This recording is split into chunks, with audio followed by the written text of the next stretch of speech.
Hi, welcome back. It's Kaylied Gamer. It's time for another stream now. We're at Game Zone Bird Room. How are you?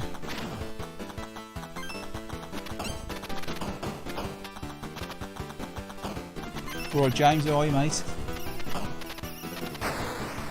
Knocking out the old collection videos recently.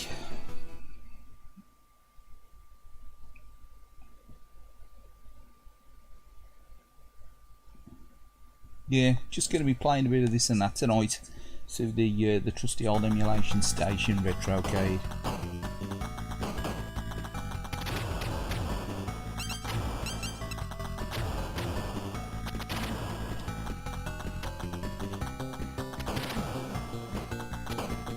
So yeah, probably a bit of old school stuff emulated, stuff like the Mega Drive PC Engine, Super Famicom maybe.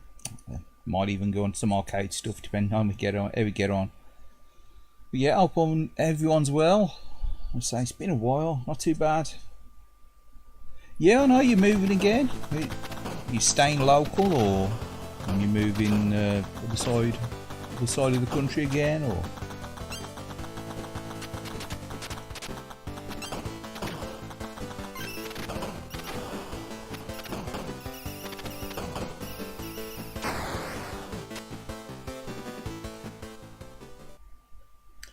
So I'm just being nosy, he's looking at the the mobile here. I'm just trying to look at the screen. So yeah, set that up so I can look at the chat.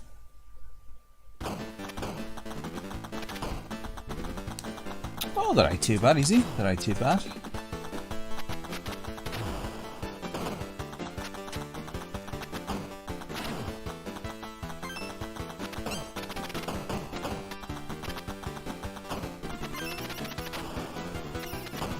So yeah, I say you've been knocking out the collection videos recently. You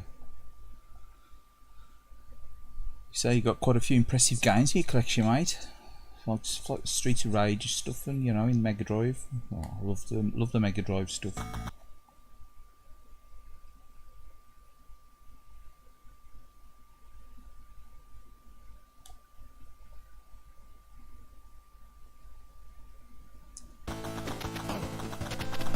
Transporting the birds again. Birds are on the move. Now we'll have a quick go at this. This is Raiden on the PC Engine. This is the actual American version of the ROM I'm running. I don't think there's any difference between this and the Japanese one, all honestly.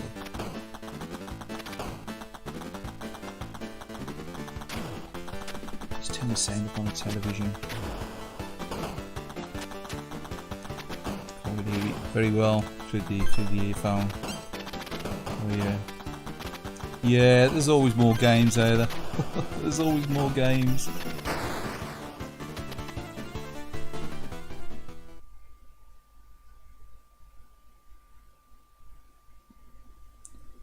But yeah, it's just like, oh, I've got to the point now where I'm sort of happy with what I got. Old school stuff. But it's took a few years. I started recollecting back again in like 2011, 2012. So it's been 10 years almost since I've started recollecting stuff. So, you know, it takes a while, don't it, to collect stuff back. And particularly if it's pricey stuff, like a lot of the stuff nowadays is quite pricey, innit? Retro stuff. It ain't cheap.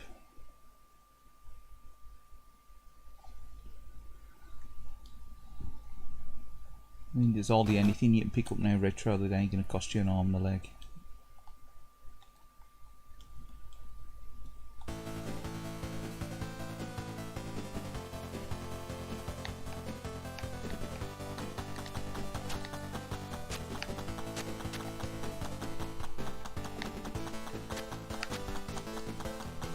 So, did you still own the original U card of this?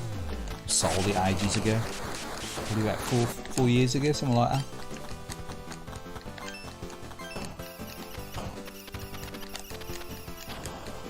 Sold it, packed it in with a white PC Engine, and I've got an unboxed white PC Engine, and sort of sweetened the deal. I've bundled it in with the white PC Engine, and one of the RGB boxes that I managed to create.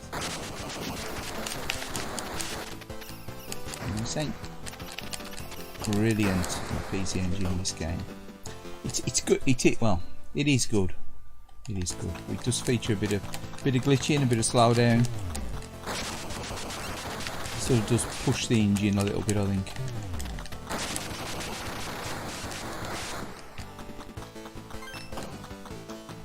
If you want to play Raiden, I think probably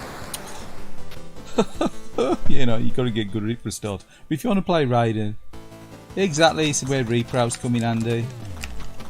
You know, repros, Everdrives, you know, whatever way to play.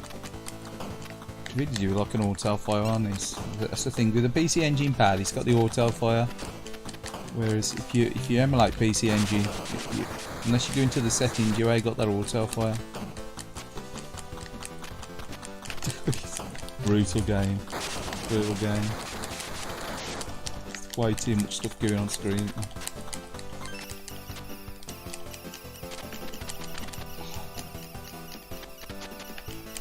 Yeah, repro stuff, Everdrive, you know, it's all the same, isn't it, to me? I mean, I can't see how anyone can criticise people with repro stuff in this day and age, you know, especially if they're the same people that use an Everdrive. I mean, it's all, what's the difference? What's the difference? Alright, Subliminal, how are you, mate? Yeah, long time no stream. It's been a few weeks now. It's probably been about, I don't know, has it been a month? Might have been a month since the last time I streamed.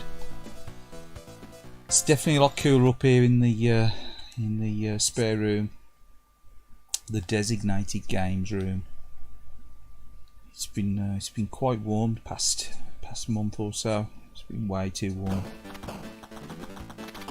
But weather's changed now for the best. I always say for the best. It's only if you're a sun worshipper, or if you like playing games and stuff, and you know, you don't want to be sweating your crackers off. It's definitely a change for the best. It just gets a little bit too warm, doesn't it? I think it's nice to have some warm weather, but also nice to have a bit of cool weather in between to break it up. 8-bit UK, alright mate. Oh, it's all the chats appeared now, sorry. Yeah, is this Raiden on the PC Engine? It is, yeah, it is. Obviously it's been emulated through the Super RetroArch. It's purely for ease of streaming, because I want to play a few systems tonight.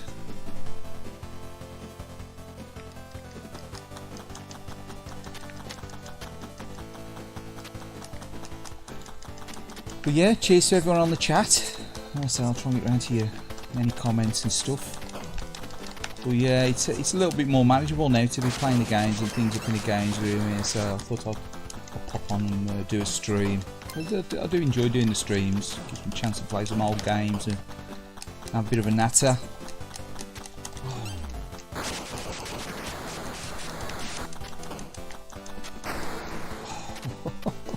Attempt to play some old games, yeah, taking very good as it is.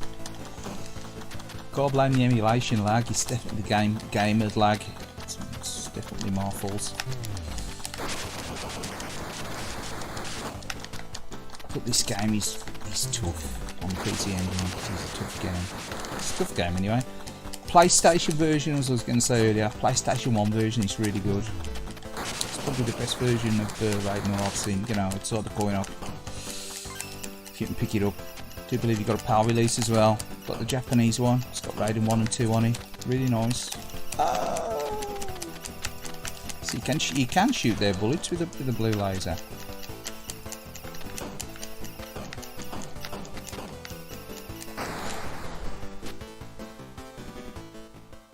This is a tough game though. Alright Jonzo, how are ya? Yes, finally back on YouTube doing a bit of streaming for a change. Rather than just doing the dodgy uploads. I might actually do a live stream Master System challenge effort because I've had a couple of goes on Captain Silver and it's tough. It's tough. It's tough. That's all I'd say. It's really tough. It's a tricky game. Never known a game before with a killer water fountain in there. It's definitely out there, isn't it?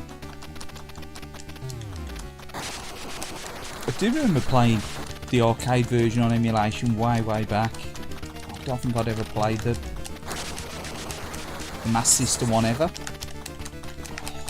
This silly. You're supposed to dodge all them bullets and stuff. Oh no. Yeah, Sue picks these crazy challenges. Yeah, I know, I'm bloody terrible at it.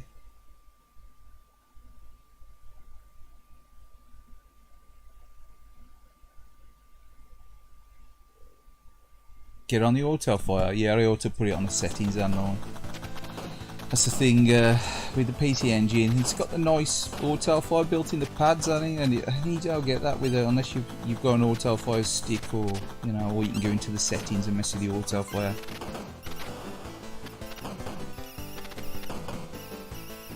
But yeah, beauty of emulation is you can just hit the reset.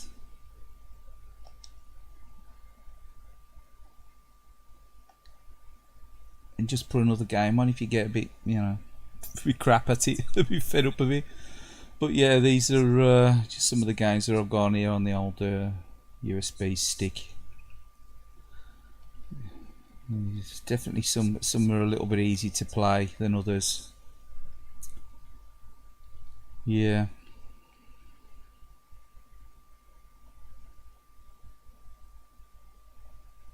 So we'll play R-Type. Again on the auto fire. Oh, the auto fire would be nice. Oh, is this the arcade one?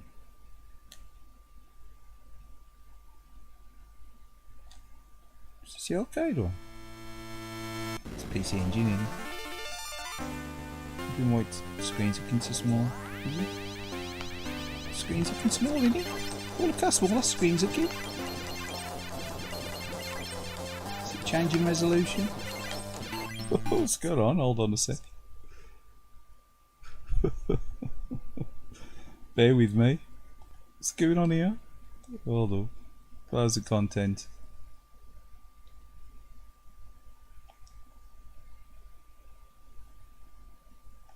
Ah, that's one of the not so good things about emulation.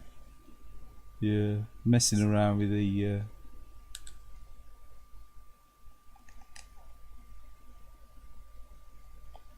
settings.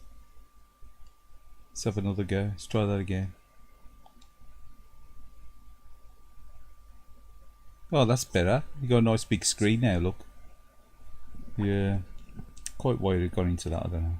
Tiny vision, exactly. How many games have got on it? I've got as many as you want on it. It's running off a USB stick. Everything that I've ripped off my turbo drive, plus everything else I've picked up. Well, it looks a bit resolution looks a bit dodgy there, doesn't it? It's got a bit of a ripple to it, hasn't it? There, looks a bit ripply, doesn't it? Looks a bit ripply on the big screen here.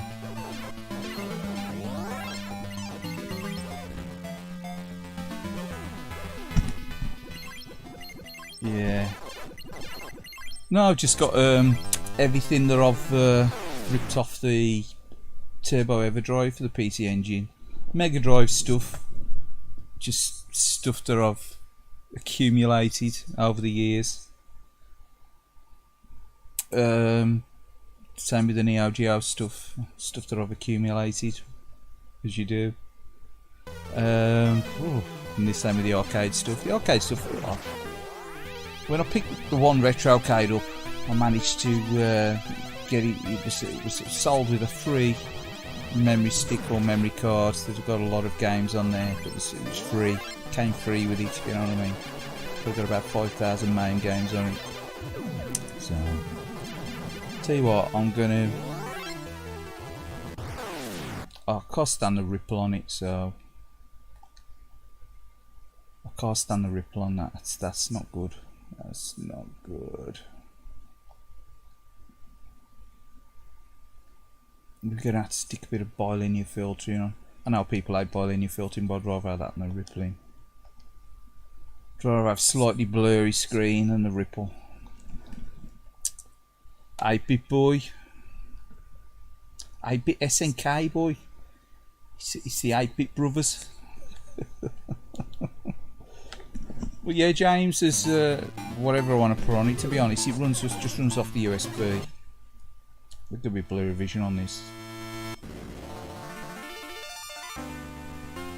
It'll run anything you can stick in a turbo overdrive because it's run on RetroArch. So it's a bit better. It's a bit blurry, but at least it's smooth. Oh, I can't stand that ripple. It's the thing with the emulation. It's nice if you set it up just for one system. Like say, if you want to set it up for CPS2 stuff, and just set it up for that resolution so that it looks nice. And the same with like certain console systems as well, like the Mega Drive and the Neo Geo, roughly the same resolution, yet the PC Engine is slightly different resolution. And what looks nice on one resolution will look like a dog on another. That's why the PC Engine one, I think, was playing in a box. So the resolution was set up wrong. Really, I could do with more memory cards, and one set up for PC Engine and the emulator set up for PC Engine with no messing, and then another memory card set up for Mega Drive.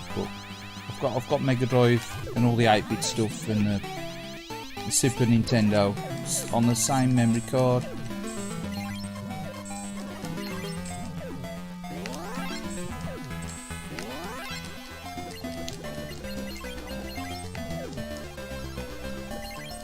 There's probably easier way you can go into RetroArch and set up the profiles for each core. I don't use it that enough, to be honest. I only really use it for the odd stream and stuff. Like I say, I've got the original consoles, got the overdrive for the PC Engine.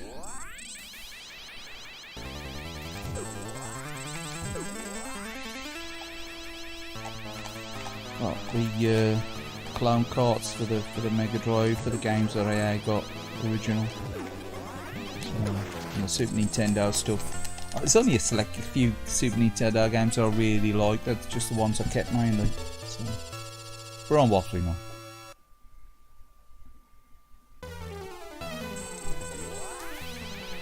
Yeah, it's the 8-bit rubs. 8-bit rubs.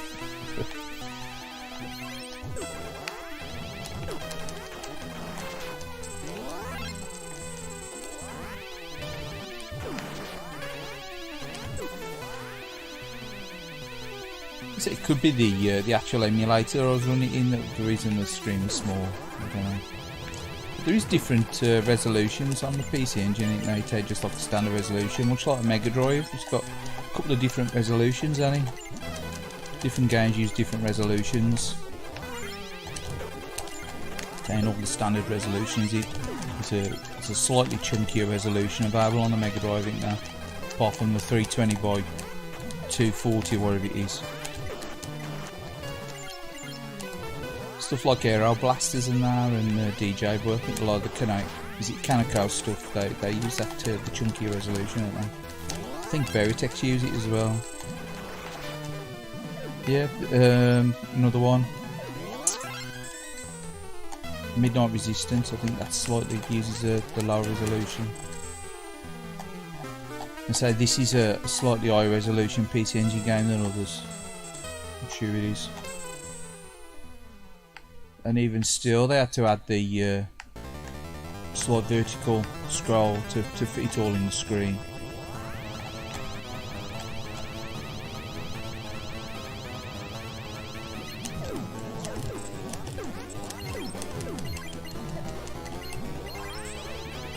So you can actually cheat the emulations, so you can turn some of the sprite glitching off, which helps because this game does suffer with a bit of sprite glitching. On the old, especially on like some of the bosses, the snakes and stuff.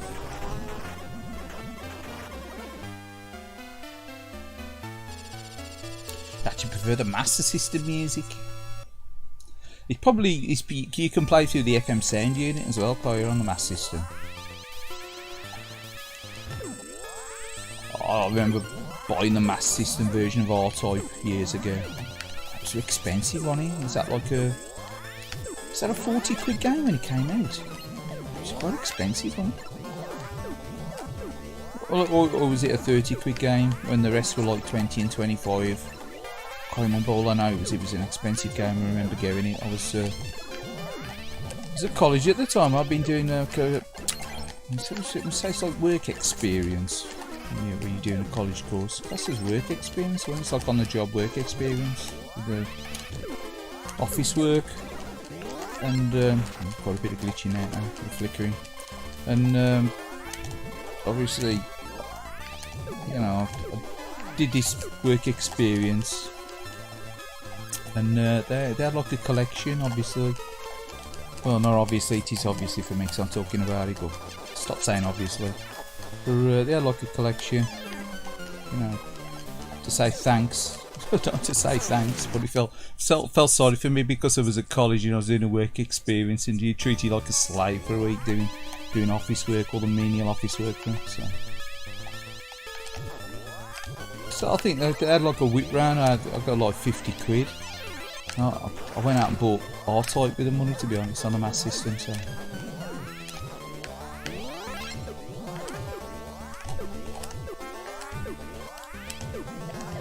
I was only 16, coming 17 maybe.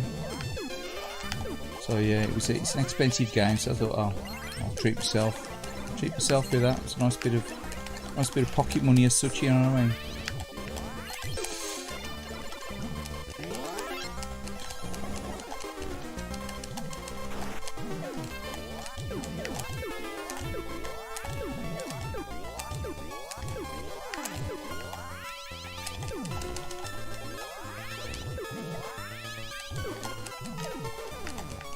Yeah, until I started working, obviously the games are really expensive, aren't they? Console games especially. Oh man, you gotta be shitting me. Console games are really expensive, aren't they? Alright, Predator, alright, Jay, how are ya? Yeah, console games are really expensive. I mean, you forget, don't you, the price of games back then. Like stuff like Street Fighter 2.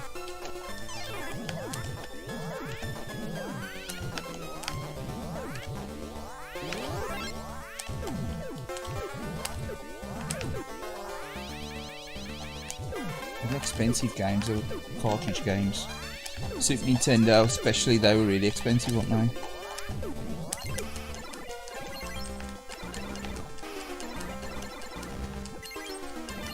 But this was obviously before Super Nintendo, before the Mega Drive, wasn't it? The you know, when R-Type was released on a mass system.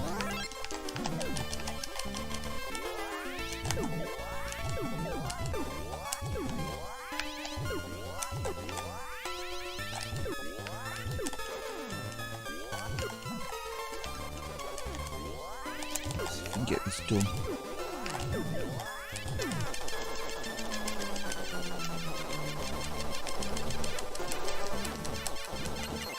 It's gonna crush me. It's gonna crush me.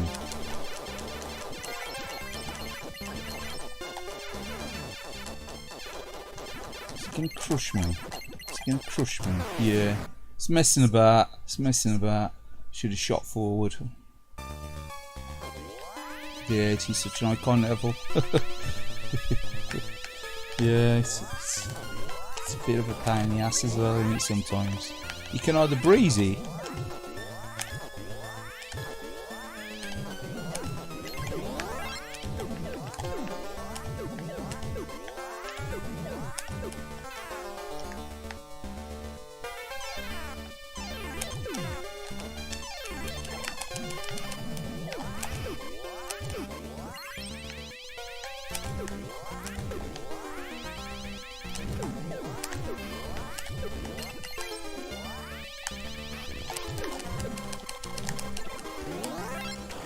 breeze it, or it'll mess you up. Come on, we need to destroy this. Come on, we need to do this. Do this. Get this level done.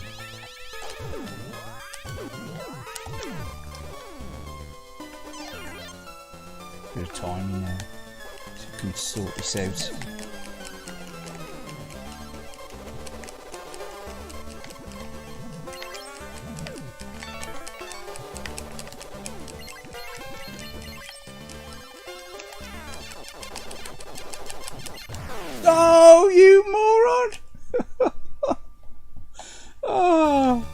hands have gone really sweaty now as well.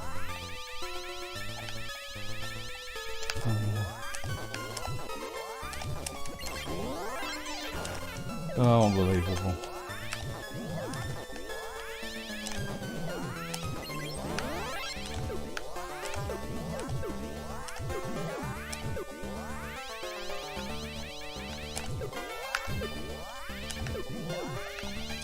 I do like this game now.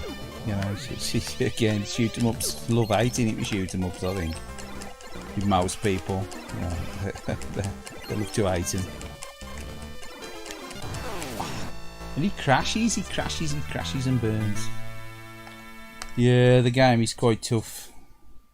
No worry, put them birds to bed, mate. Put them birds to bed. Listen, we had a load of sparrows in our garden today, absolutely loads of them. Obviously because of the weather's turned, it's been a bit wet. And they sort of turned up in between showers and Brady the bird feeder. We've got a nice pile of palm, well it's not a pile of palms, it's like a big palm. And they, in the garden, it's in like this big pot. Big like giant area. And we used to put some like bird feeding stuff in there, and I come down in there and it's like a little oasis for them it is.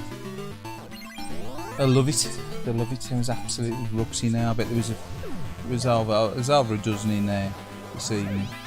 Feasting away there was.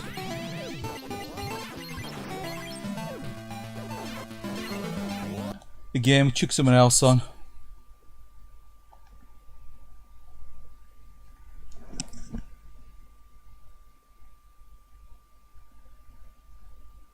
Solar Sky. You got one of these RetroArch from Smiths when they were selling them off cheap. You quite like it.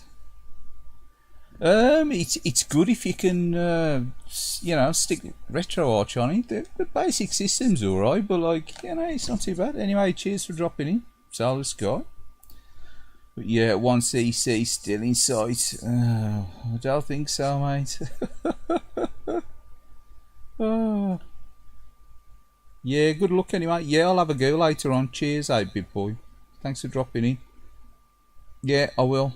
I'm gonna have a go at Captain Silver, I think. I'll probably should try it now. Ooh. I could probably do the drink before I play Captain Silver, in all honesty.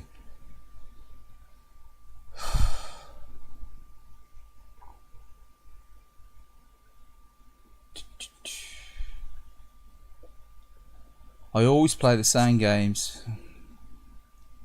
We'll play something different.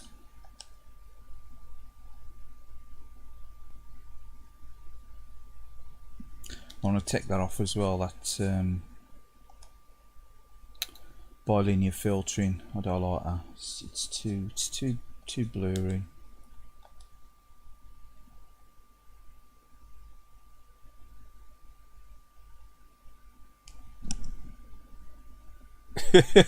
Drink some paraffin. Yeah, it might help actually. It might help the gameplay.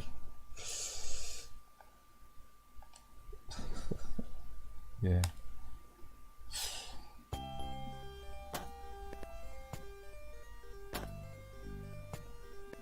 Yeah, I did see your upload, Jay. Yeah, the House of the Dead one.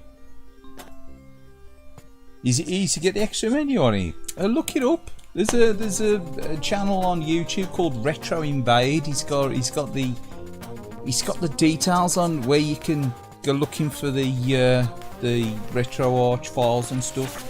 You can actually go onto the Lakka website. He's got really clear, easy instructions on how to update your system. It's purely flashing a memory card, which you'll need like a standard SD card or a micro SD and adapter.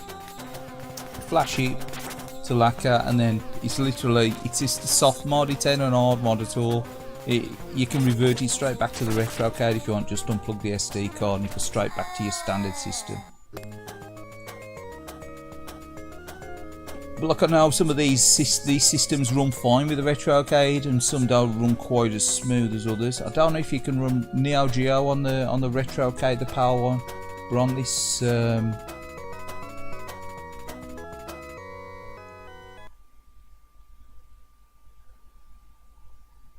resolution looks off on there as well, doesn't it? Video.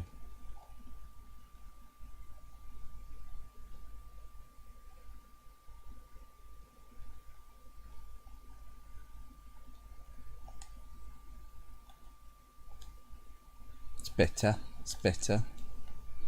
And once you get used to all the settings and things, you can have a mess around in RetroArch. You can get the best out of it. Like I say, you can try and get the clearest resolution and stuff, you know. Because I mean, there's just a lot of things to learn out as well. It's quite interesting when you start messing with it.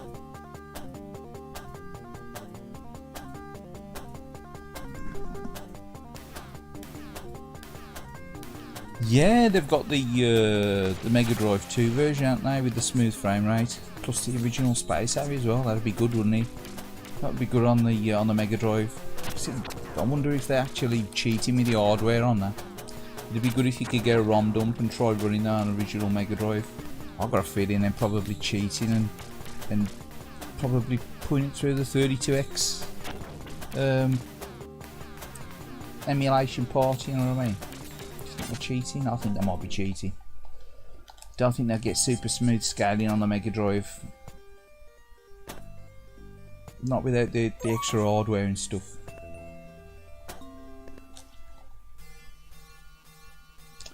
I've got the original cartridge of this. I mean, I know it's a little bit jumpy. It's a little bit jumpy, the 3D on it and stuff, but you know, it's got its charm, and it, you know, it's got its charms. It is a bit juddery. See, way back in '88, it looked pretty good.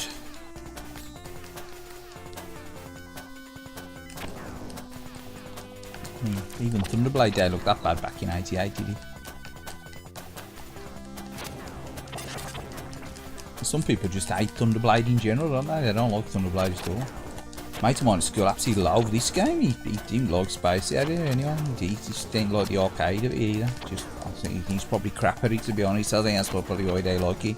He didn't like the 3D stuff. The only 3D Sega stuff he liked, I think, was Outrun. He didn't like Thunderblade, didn't like Afterburner.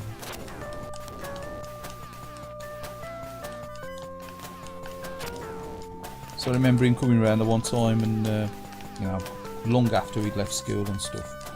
And I was showing him a Saturn, he was going like, oh, I really like Outrun, and I put Afterburner on. He's like, oh no, still can't stand this game, or Space Harrier. He was into PlayStation 1, so. But yeah, I think he was a bit envious of the Saturn with Outrun, because he used to love Outrun. I remember him saying he wished that they, you know, could get a really good version of Outrun back in the day. See, it took Sega like 10 years to bring Outrun Arcade Perfect home, didn't it?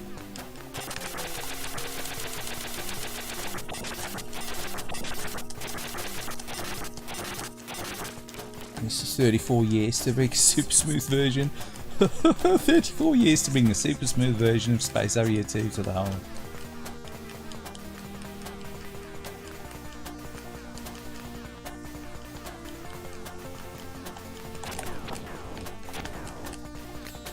To be Sega takes ages. I think I don't know about to be, you know what I mean?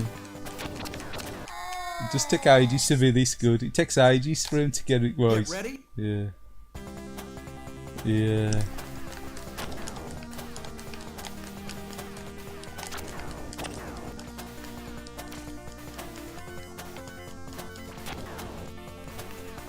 It's a bit wasted, this game, when you're streaming at 1080p 60. It might as well be streaming at, I don't know, 720 30, aren't you? And even then, you know, it's doing it. You know, it's our respect. Christ. Pardon my language.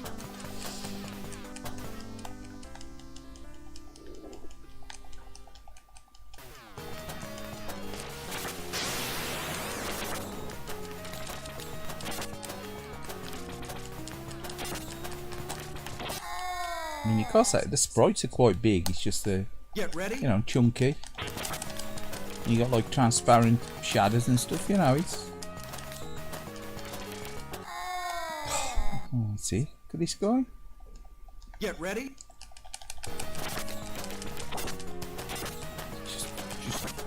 bit jumpy and it's hard to judge where the shots are going to come. You just got to do the usual circle shoot, circle shoot.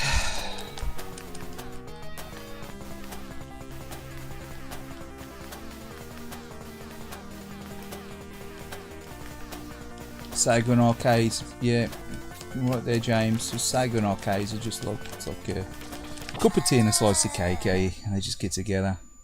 Get ready. It is Sega, you know, arcades or arcades. You could have a Sega machine in there. That's more issue with Shenmue 3 on the PlayStation. I just think Yu Suzuki, you know, he continued the Shenmue series, but I just wished Sega would have done it, because the arcades thing was part of the charm, wasn't it? You know, part of the charm.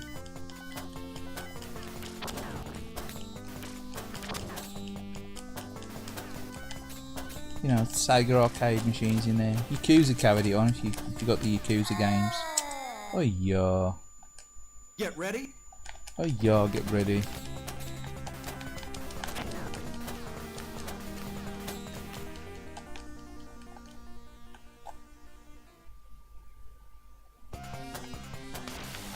You notice, compared to the arcade Space Harrier on this Space Harrier 2, the actual Space Harrier, you control the character. You notice his gun always stays on the right hand side of his body.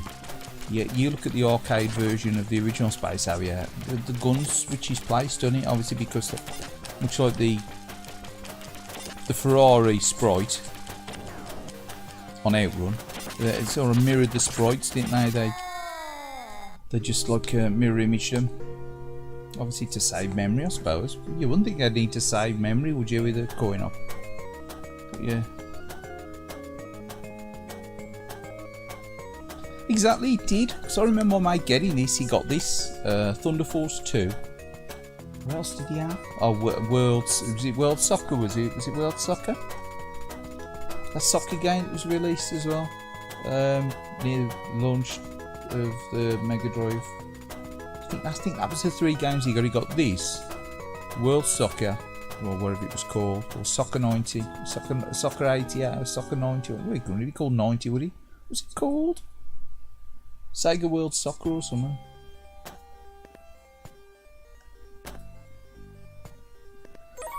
But yeah, he had this, the soccer game, and Thunder Force 2. Amazing.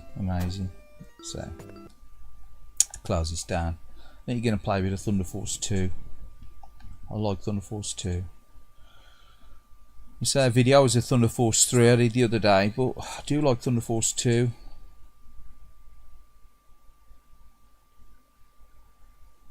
I even prefer Thunder Force 2 in part to 3. 3's got better graphics and sound, but just sort of about Thunder Force 2, I think it's a nostalgia. I remember it's one of the first games that I bought as well. I got Thunder Force 2, Girls and Ghosts. And I was like, you know, I was over the moon with the Mega Drive when I first had it. Notice the Spain of Technosoft, the Japanese one.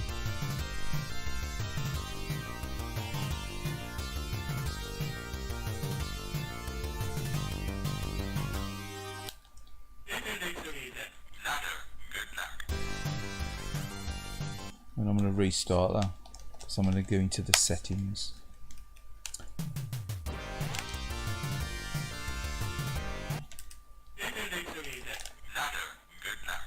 Maybe let's restart it again.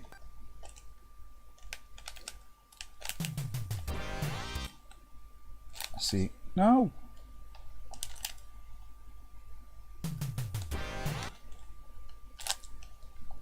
Shot rapid fire, yeah. Rapid fire. Rank normal. So you can choose a stage as well. A, B, C and start gets you into the option screen. So it's just the music on this game. Brilliant.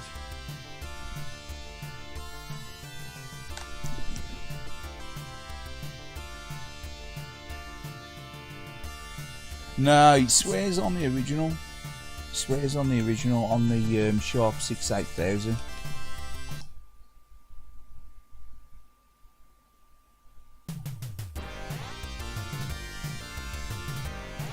think the intro speech on this, he says this is going to need a lot of good luck or something. I don't know exactly what he says. Answers on the back of a dairy Lee cheese slice.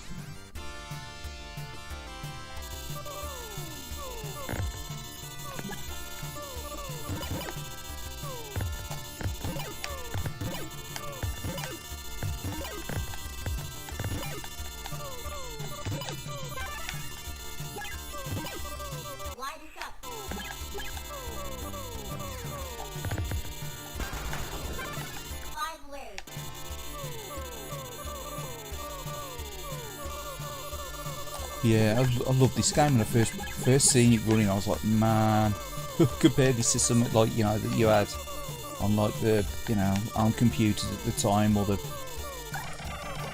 Master System, you know, stuff like that. I mean, I hadn't got a PC Engine at the time I bought this. I went straight from Master System to Mega Drive, and I bought PC Engine later on. Purely for some of the, you know, the more obscure coin-op conversions and things that they never come to the Mega Drive, did they? You know, stuff like, you know, like Ninja Street, Ninja Warriors, stuff like that. You know, never got a Mega Drive conversion, did they? I mean, even Outrun was converted to the PC Engine before it come to the Mega Drive one.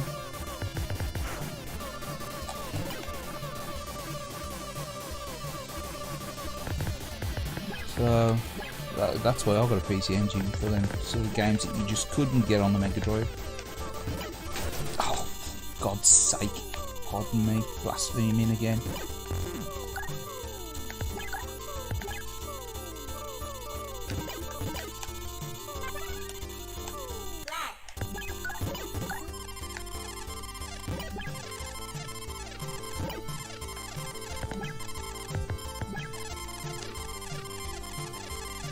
Yeah.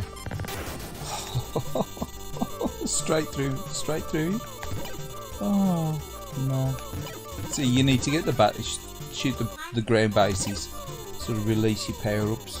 If you just try to rush through without shooting the ground bases and getting just the you know, like the main enemy bases, you don't unlock half the weapons. And it also pays to get rid of them small ground bases because they throw out a lot of bullets. Yeah, look, I need to get that power. Get that power, come on.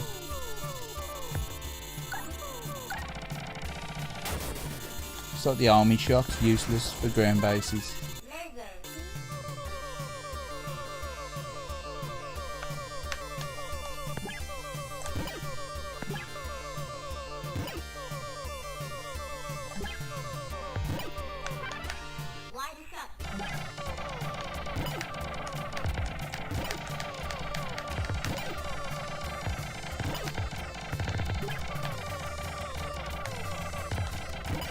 But Technosoft, the music, Technosoft music, great. It's sort of like that sort of electronic rock style. Brilliant, loved it.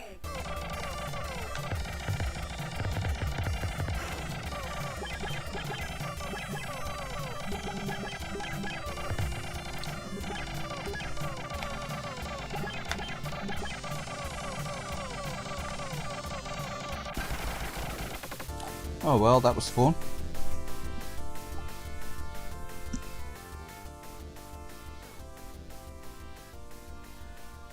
Yeah, it was. Yeah, the Mega Drive, it's just like, it was. I mean, some say, oh, SAT was the first time that they bought the arcade home. No. Mega Drive probably was the Mega Drive was the first time I bought the arcade home. That, along with the PC Engine, some of the ports as well. You know what I mean? You couldn't play them games outside the arcade, you know, in any decent formats, except for PC Engine or Mega Drive. You know, Golden Axe on the Mega Drive. Let's not talk about the PC Engine version. But then you've got like R-Type on the PC Engine. You know. Ninja Spirit. See, you don't. you don't get them games with your Gradius, Salamander. Unfortunately, you don't really get a lot of Konami shooting footage on the Mega Drive. That's why I wanted the PC Engine. Stuff like the Gradius games, Salamander and stuff, you know.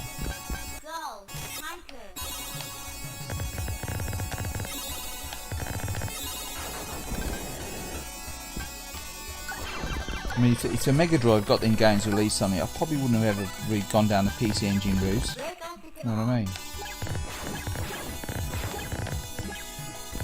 But I'm glad I did go down the PC Engine route because it's a native iconic console.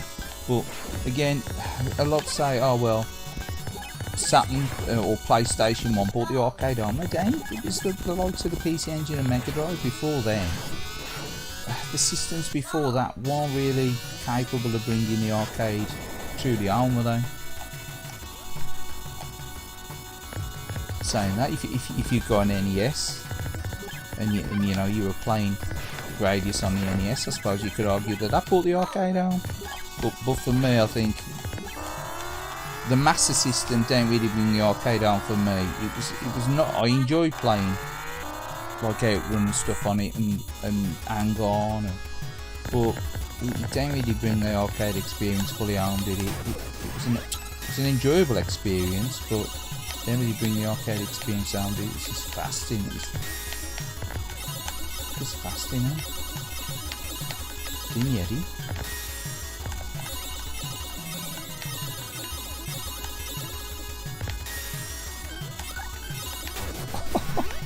Oh man, you gotta be shitting me. Seems fast, it seems really fast. I think I need a drink.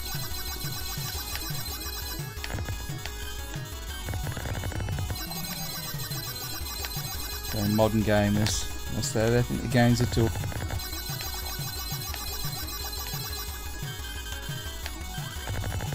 This bloody indie Switch crap.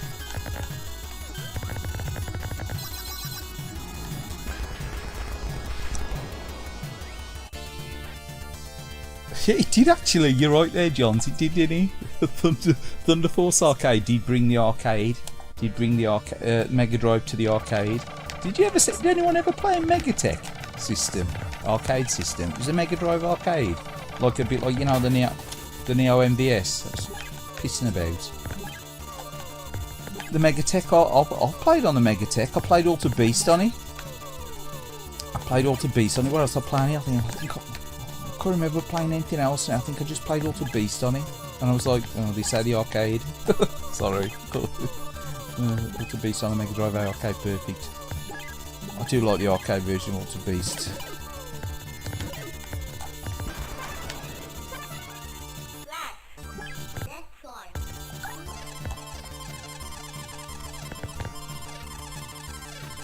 But yeah, the first time I seen a Megatech. I think it was.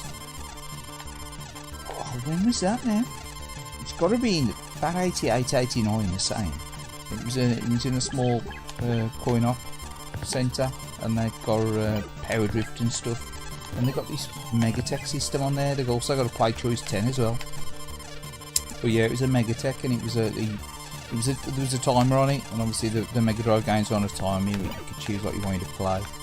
I played Alter Beast on it, and I was like, oh, you take what the arcade one is it? Because I'd never played Alter Beast on the Mega Drive, even when I got a Mega Drive back then. And then I played that, and I thought, oh, we take quite the arcade. But then I went out and bought it. I seen it cheap in a mail order, in a magazine, and it was I think it was about, I don't know, about 12 quid or 15 quid or something, posted. And like back in the day, you know, mail ordered the thing, they send a check, got a postal order, remember postal orders? Remember postal orders when you take it to the post office? And you could buy a postal order.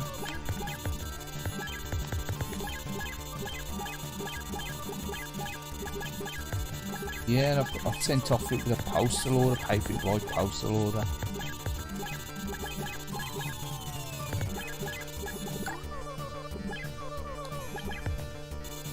good job. There are time limits on these. Obviously, you get points for the completing the missions within a time limit, but thank God you timed over now, does he?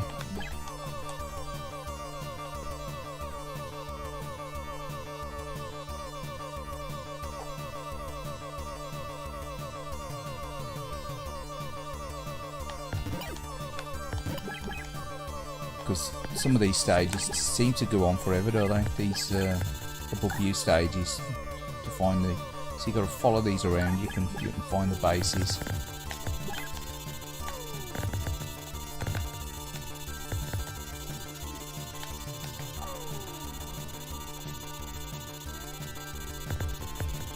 Check for the cybernetic flying turtles. Here's one up here. Look. I reckon, is there a base? Is this a base here? No? No? Oh.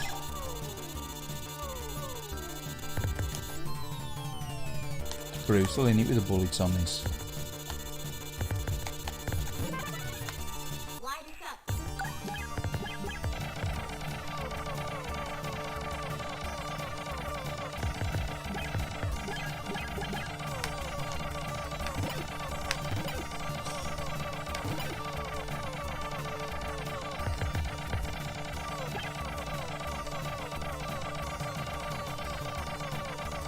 I'm just going round in circles. Look.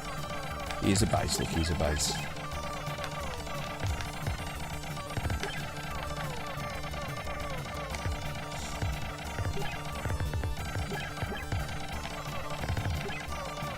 Look at the chat in a minute. I just want to finish trying to get to the next stage. Oh no, there's another one. Where's the other one then? Thought that was the last one.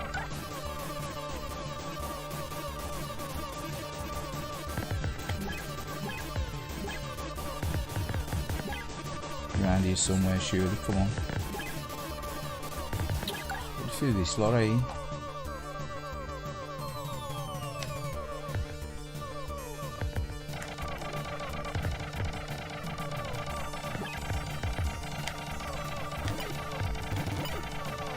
Where is he?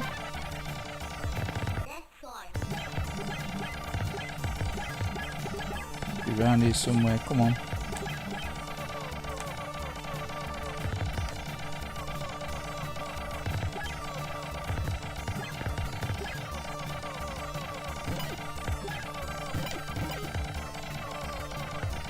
Do like a mini map, couldn't you, really?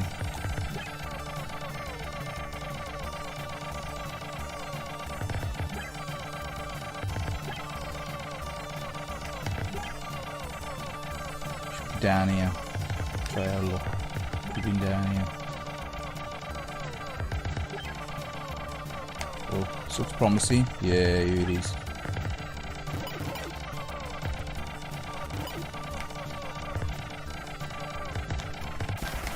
Yes. Oh, what a level. Yeah, a radar would have definitely helped these levels, wouldn't he? Would have definitely helped to.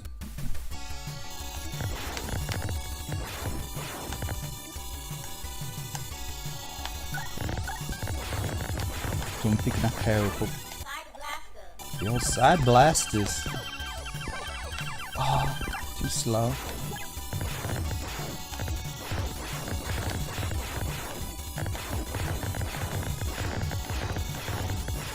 Love that sort of electronic music on this game though. I sort of lost that, didn't it, with the third one.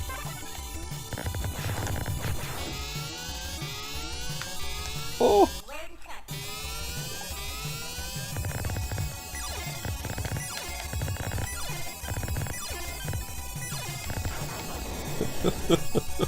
I'm listening to my shrieks playing this through the delayed chat.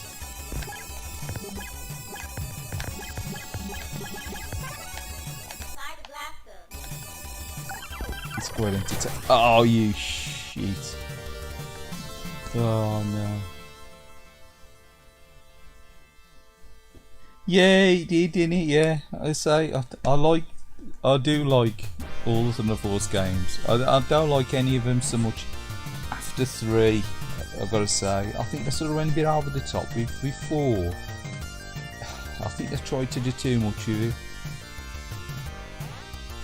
I think it was sort of pushing the Mega Drive limits really, because you don't really have the transparency effects. So I remember like, there's a sandstorm level, that one's like sandstorm, going through the sandstorm, whatever.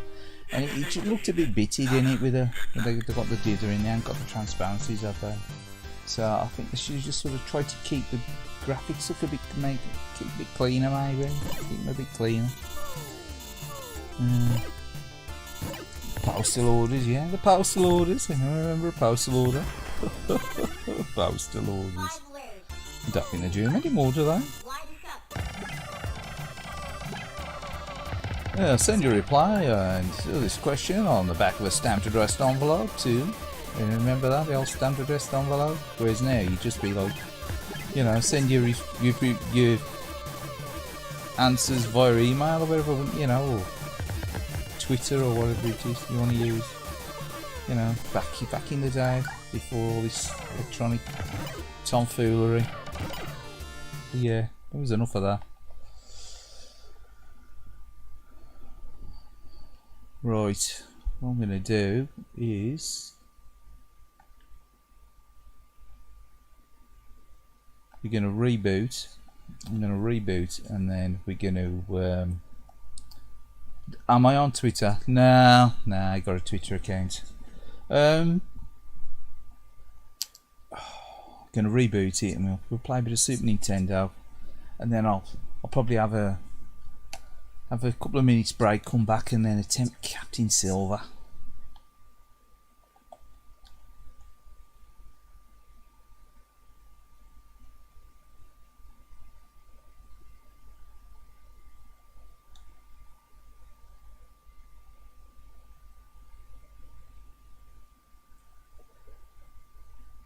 Now I did have Thunder Spirits. If anyone's ever played this, you ever played this? Anyone ever played this? Now this is the Super Nintendo version of Thunder Force, and I do remember owning the original cartridge of this.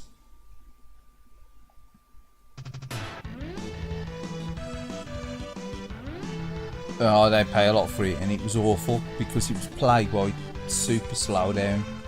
But the best thing about emulation is you can fix it, or most of it, a bit like EDF, because the Super Nintendo didn't really handle shoot 'em ups that well, did it? Konami sort of got their head around the architecture of the Super Nintendo, but most other developers, apart from the guy that did that Rendering Ranger, obviously he got his head around the hardware, but generally it was like, you know, plagued by slowdown, wasn't he?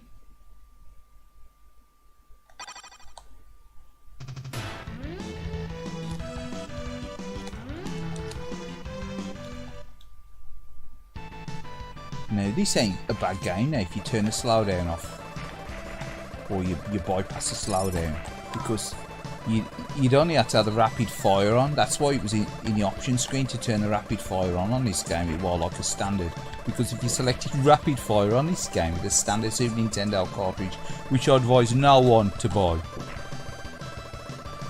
ever, you know, not even, I think I only paid about 12 quid for it, or some box back in the day, used off Birmingham Market, and even I felt robbed. So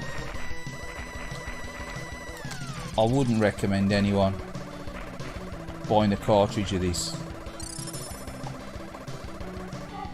not unless you could put some kind of ROM hack that gets rid of the slowdown. But this running through emulation, it actually plays pretty good. You know, it's just a pity the original Super Nintendo hardware they didn't have this, you know, extra bit of oomph.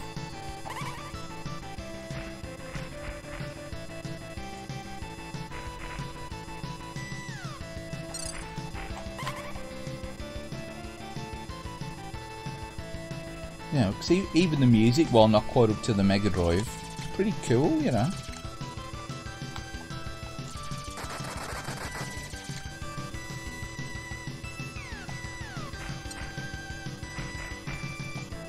Yeah, this CPU on it with a Super Nintendo. It just wore up was too slow.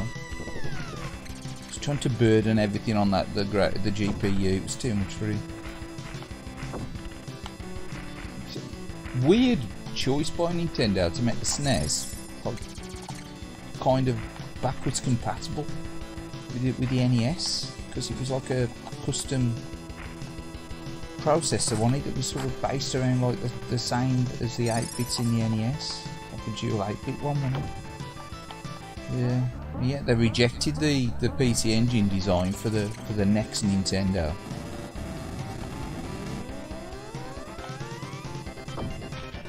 So Hudson tried to sell him the PC Engine design, didn't they? That wasn't very good, was he?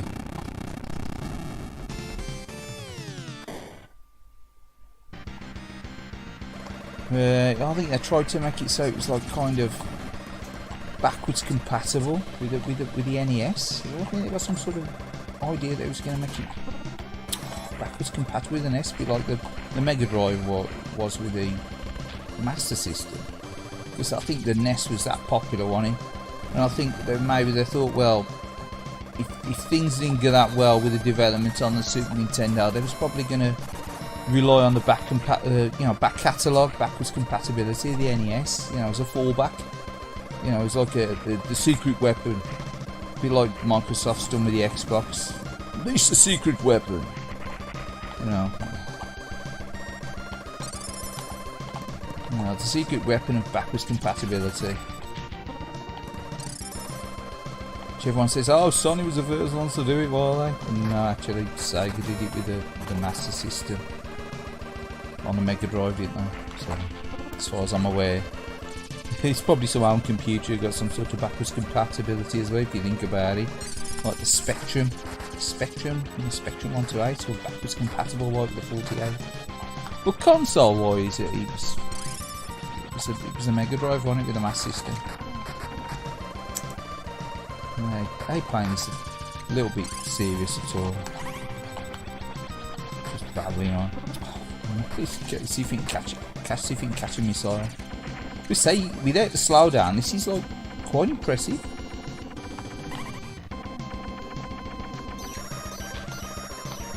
You can imagine I'd really enjoy this. I was like, I thought, oh no, what a disappointment after the Mega Drive one. Thunder Spirits. I mean, I already got a bit of slowdown, but I didn't realise it was slowdown central.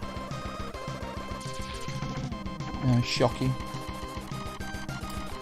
But if you can play this with the slowdown switched off, like the reduced slowdown hack, this is good. It's good. So it should have been.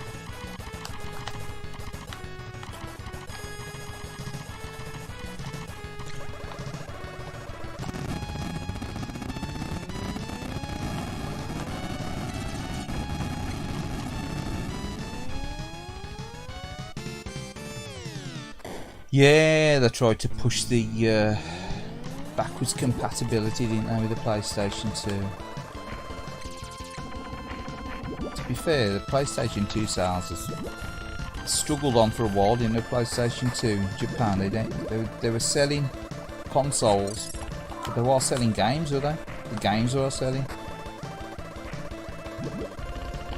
A lot of people in Japan were buying them as a DVD player, weren't they? It was just a cheap DVD player. Apart from the initial launch titles, it struggled on for a while, didn't it, after? Until any real good games got released, and obviously things picked up later on. Stuff like the, Tekken and stuff, they were, amazing, weren't they, really, Tekken? Tekken 5 especially. Gran Turismo 3. Tekken. Virtua Fighter 4, Evolution.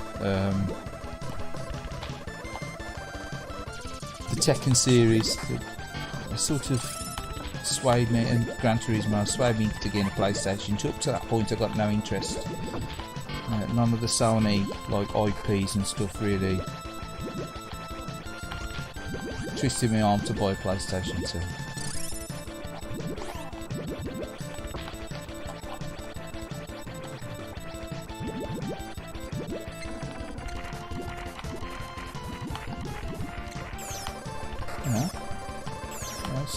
SNES suffered from a bit of sprite glitching, as well as slowdown, but it's mainly the slowdown that it gets derided for. Without the slowdown, it would have been, you know, a pretty amazing machine.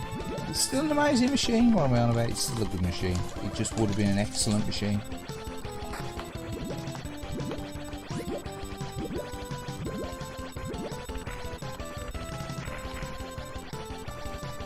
Just a bit of a, you know, it's a bit of a shame games like this on the native hardware just don't run well. And yet, like Axley, with all the added Mode 7 effects and stuff, is a brilliant looking shooter.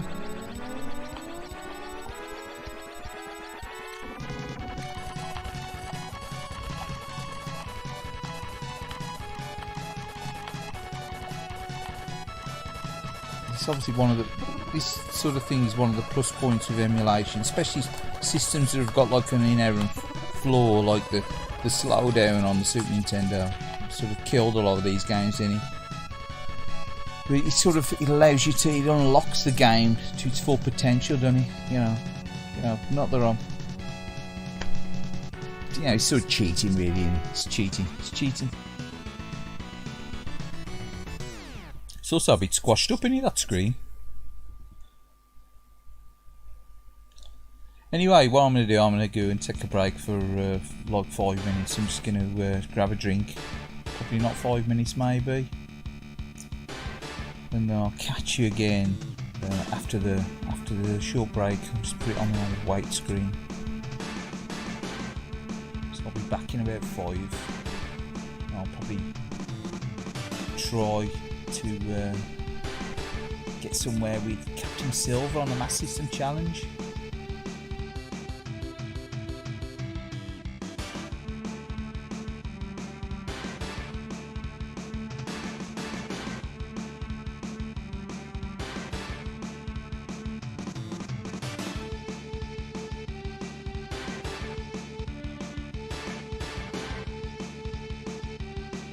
And I will leave this game running because it's got some nice music as well, so well, I'll be back in a bit.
Yeah, this is the Super Nintendo version, Thunder Spirits.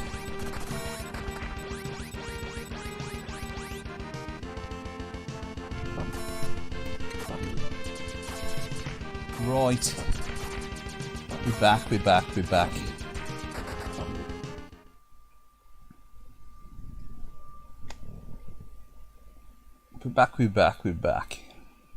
We're back. We're a little bit. We seem to be a little bit out of position on the screen. As the camera moved ever slightly. So we slouched down a bit. We fit into the screen. But, we may need to readjust the camera.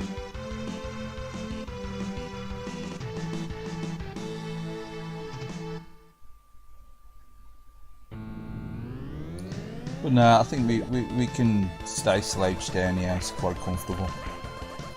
But yeah, Thunder Spirits. Yeah.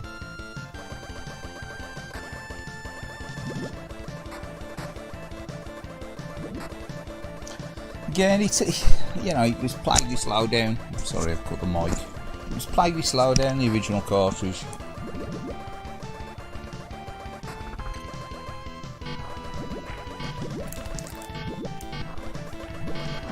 But underneath, it's a good game. It's a shame, really. Obviously, whoever developed this, Toshiba, whoever it was, Seika, I don't think they realised that the processor was going to be capable of producing the, you know, the speed of the original. Because, like, why would you release a game that's going to perform, you know, perform so badly, you know, with the hardware? It beggars belief, doesn't it? Really. Like something you can patch or buy an add-on or an extension, whatever, you know. Just turn the volume down just a fraction. But anyway, we'll be looking at the Master System Challenge now, so a bit of Captain Silver, our Jim lad. We'll have a couple of goes on this, and then what I'll do, I'll edit it and I'll be setting it as a separate video. Maybe I'll probably edit it and put it out as a Master System Challenge. So close this down, close it down.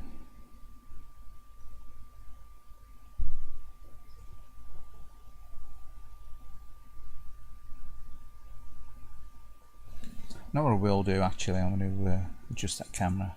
Bear with me.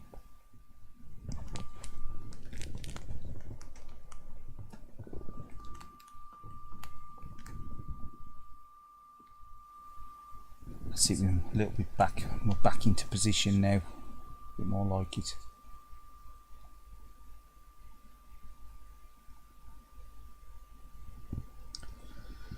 Yes.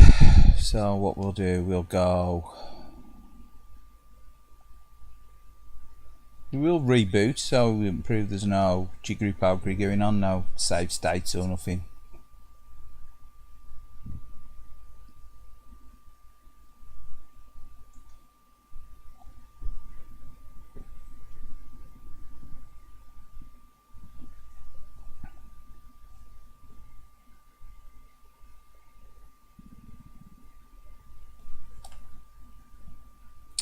We'll take a look now at playing Captain Silver. Now this is the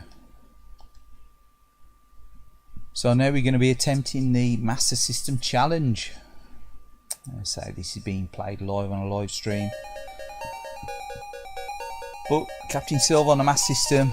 This is this week's Master System Challenge from 8-Bit Boy UK.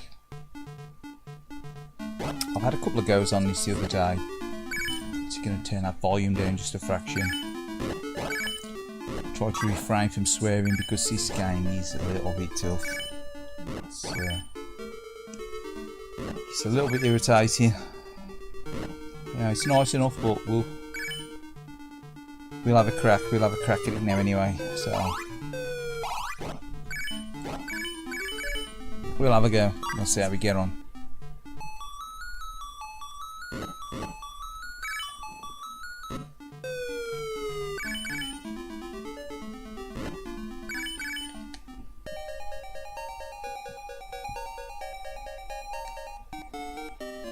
I never knew there was two different versions of this. The shorter American release and the other larger, you know, more fleshed out release. I never knew, because I'm never really into this game. I played the arcade version on emulation fairly recently, so I'd never heard of it. I'm pretty sure I'd never heard of it.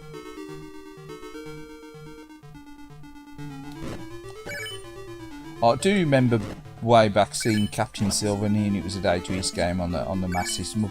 By the time this got released, I sort of started to move on to like the Mega Drive and stuff. I don't know, what very good was he?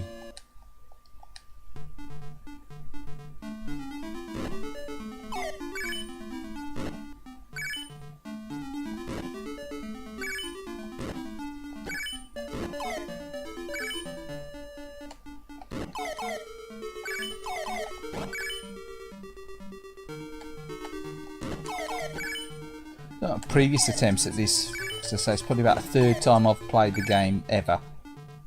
Previous attempts, I think I got to, was it the boss? Was it a witch or something? Was it some witch flying around or something? And then the other night I thought, oh, I'll play the arcade version, go on emulation. I'm still a fan of the arcade. It still looks pretty turgid, is a term for it. I've got to say, I think the Master System graphics look a little bit better, a little bit more colourful in the arcade. Oh, now he's missed the power up.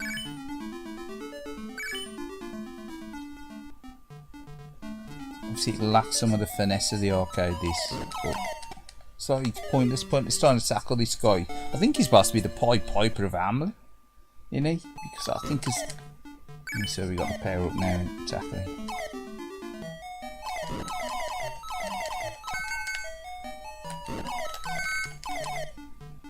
So without that power up, it's a waste of time. This is the only game that I know as well where you can get defeated by a fountain. Get defeated by a fountain. What's all that about? I think someone's tripping. Someone's definitely tripping. I think they definitely puts more than paraffin in the rum. Oh, pumpkin I are. So that's another thing. So once you get that power up, you don't do the full sword swipe, do you? Well, anyway, this again is another attempt at the Master System challenge for people that are tuning in now. This was recorded on Livestream. This is just repeat ourselves once more. This is the second attempt this evening. We'll have another go.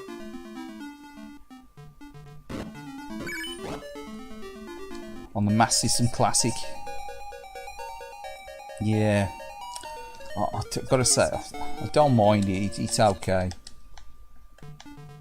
It's okay. It's of its era, of its time.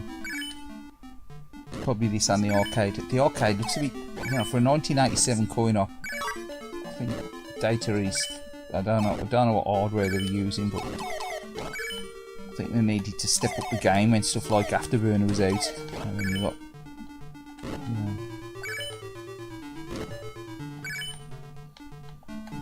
other stuff as well.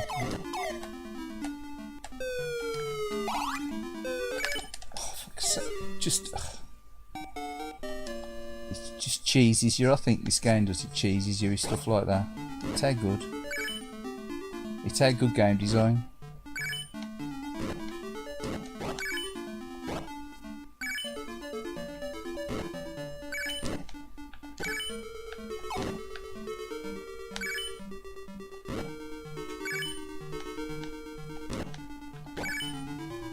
So where some people were hating on Quartet on the Master System, I think Quartet pisses on this from a great height on the Master System.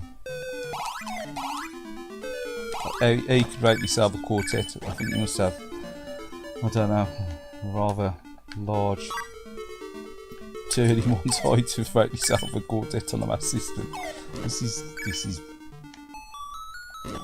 middling to average at best to me. It's just well irritating. Just because the sprites are big, music's jolly. I don't know. It's ain't a favourite. It's ain't a favourite. I am going to be scaring eBay looking for this one tonight.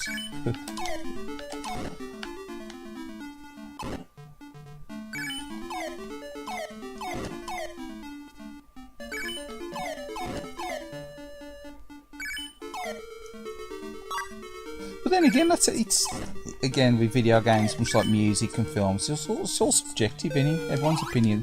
What one person likes, another person will hate, won't they? So this, it should have dropped by now, shouldn't it? In a normal video game, it would have dropped, wouldn't it? Don't wait till him like right under it and drop like that. It's just plain evil.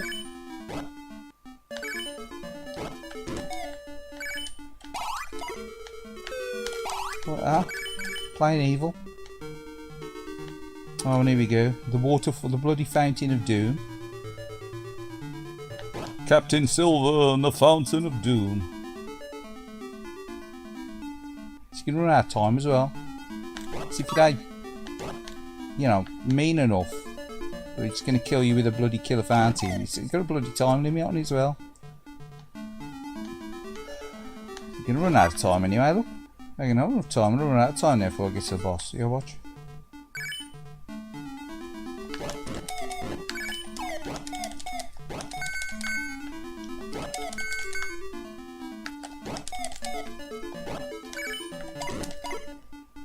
What was with that? You know what I mean? There's another one as well out there. There's that witch head. There's another one out there. I think I've defeated that one. Look at this here. What's the bloody pumpkins? I should have had a drink before I started this. Definitely.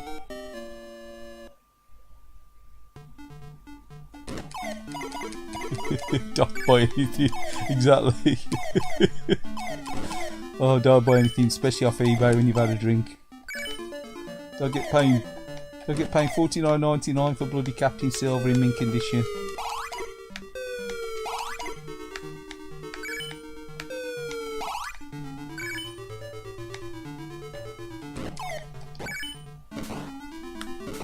What's with these things? What the frick? I got to them before, remember them bats before.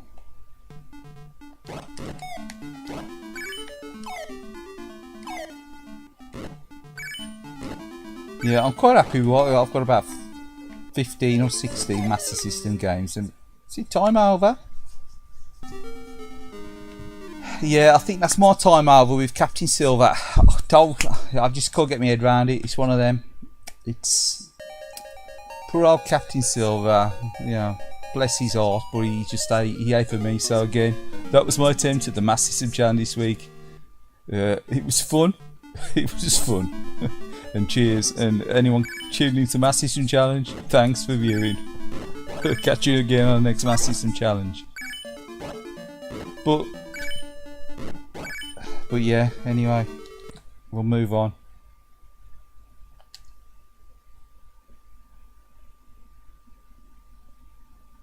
Yeah, I think that version's definitely ramped up the difficulties on it.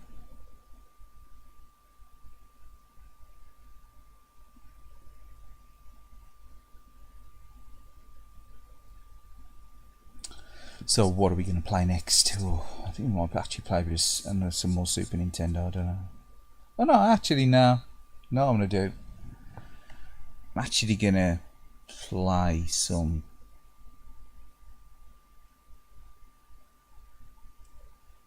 arcade stuff, I think. Play some arcade stuff. Bear with me.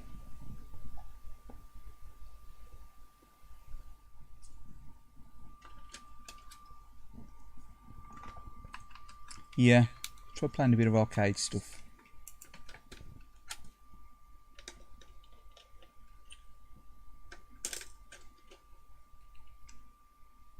And it's literally a case of just changing the SD card and the USB over in this RetroArch thing.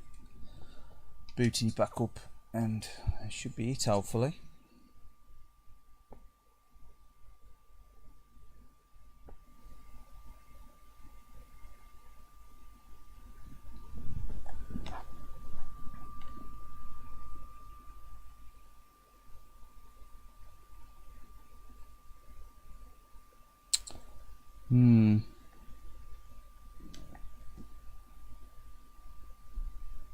Yeah. Bear with me. Another memory card. Now I've got two set up for arcade, one for Neo Geo, one for consoles. And this is the other arcade one, should be.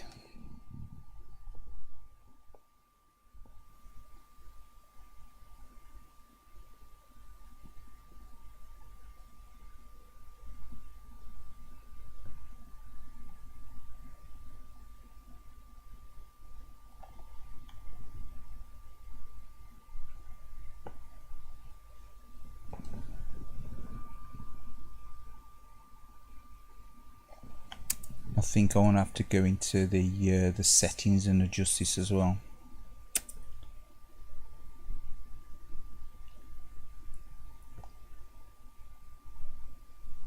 Bear with me.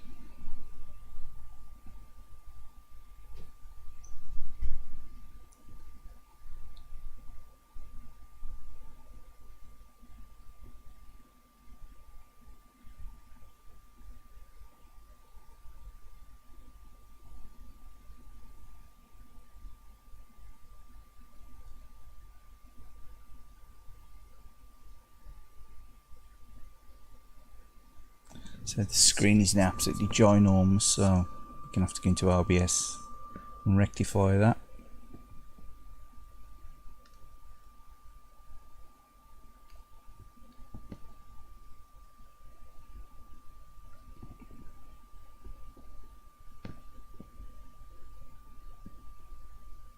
Really should have just selected another scene, because you can have scenes going in OBS. You can set them up for different systems. I think I've actually got it set up somewhere for arcade on RetroArch rather than console, but yeah. Time Soldiers is really good on the Master System. There's loads of great Master System games. I don't think, personally, I don't think Captain Silver is, you know.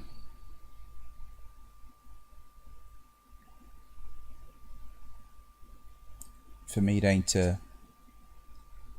It ain't up there.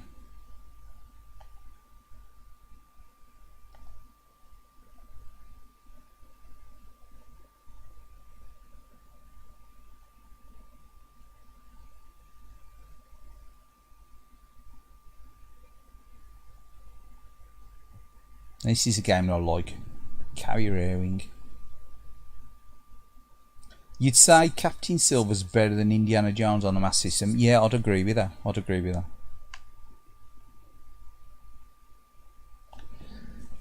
Actually, I know what's wrong with this.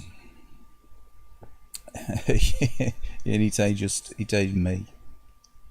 Hold on a sec. Oh, I know what's wrong with the bloody settings on it. It's me. It's me.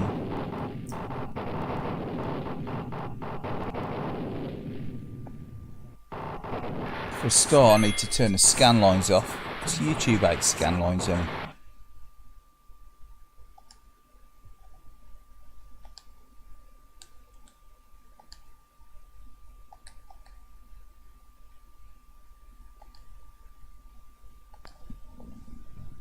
Secondly, we need to go into the aspect ratio and alter it properly.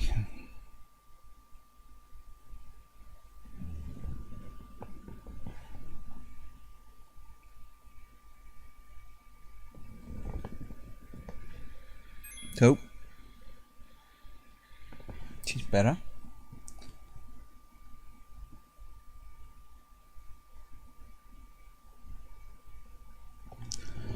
Let's get back into here.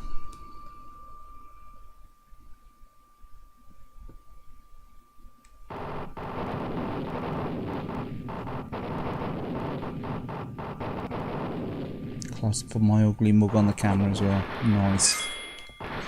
Anyway, so yeah, right, and a bit of arcade now then.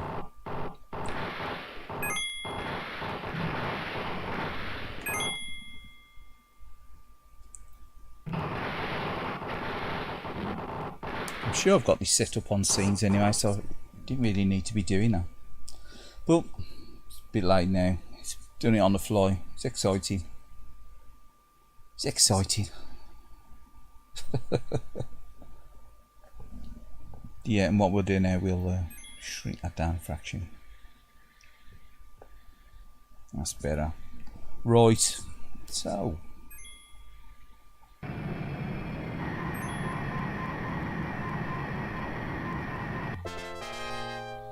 we'll play a bit of carrier airing. I like carrier airing.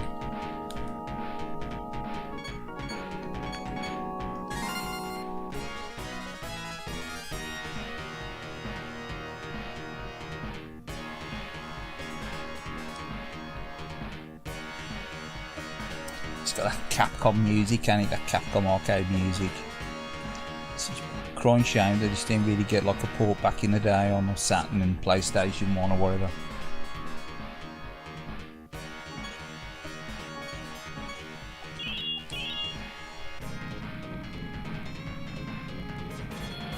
Yeah, exactly. Shame they get a SNES or a Mega Drive port. Maybe a Saturn port or a PlayStation 1 port would have been good. You know, especially 32 bits, that would have, you know. Or Mega CD. Yeah. That would have been cool.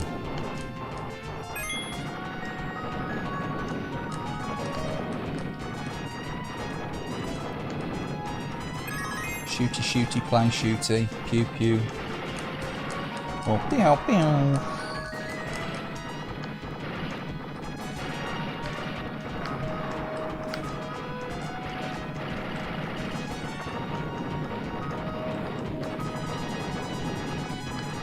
Turn the TV down, it's really loud.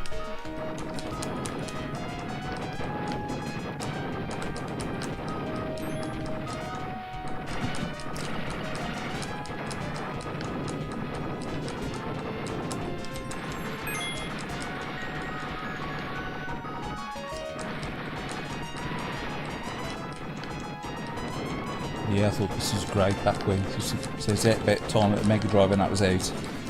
I remember playing this in a chippy and I was like, wow, this is good. This needs to get an ARM conversion.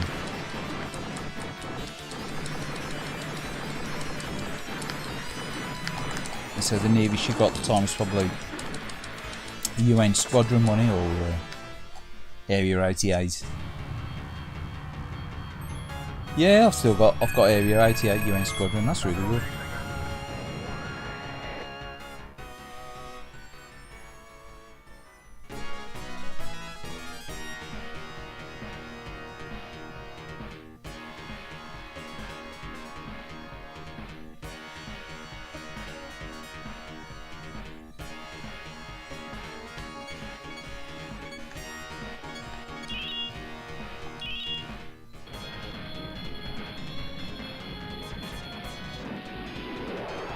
So the CPS2 stuff's really nice, and I do like CPS2 stuff. Speak to that power changer console, I didn't get like a general release like the Neo Geo.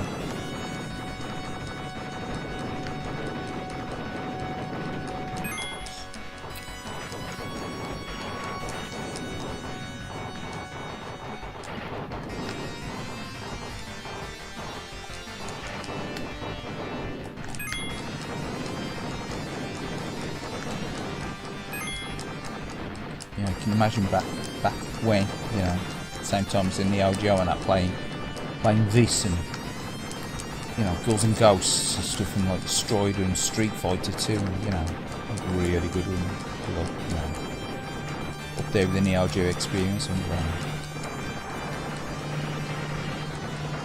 Capcom power changer. It's been a Capcom game changer really, you know.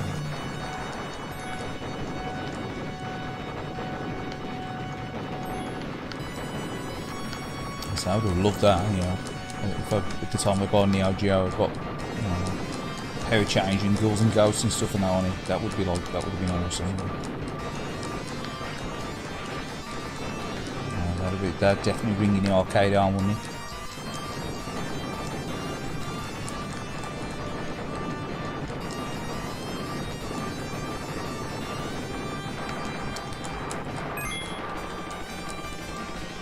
Oh, yeah. Sean Connery, yeah. Junior!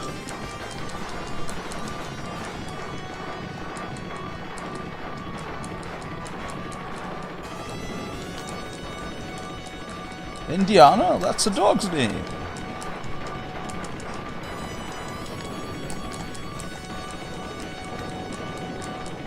Sean Connery.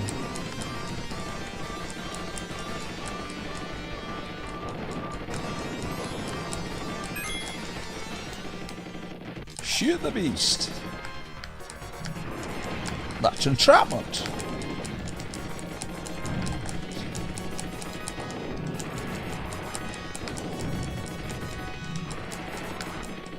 See, like, some of these films are like the lesser known ones, really. Like, because he's always known for like James Bond, that worry. But you see, even in like The Rock and that, with Nick Cage, it was pretty good. Worry, The Rock. He was in The Rock as well.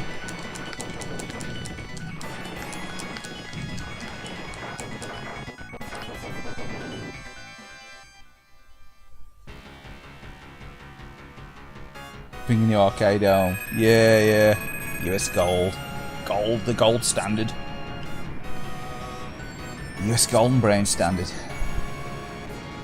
Look at that. That's what you call glitchy. See that? So, it should be behind the playing sprite, wouldn't it? I've played this before and I've noticed it. You see the refueling houses. Even though the refueling houses magically transport weapons down them. Yeah. So it's the new tech, it's the new tech. Oh, the gold standard, yeah, gold tiered standard.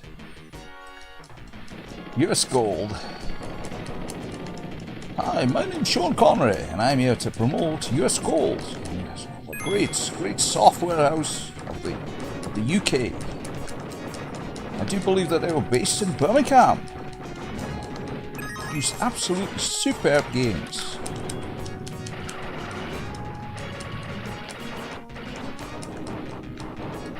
I don't know what it suddenly turned into some.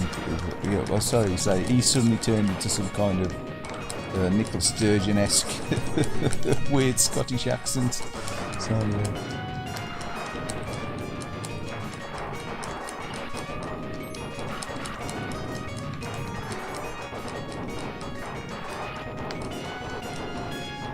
Yeah.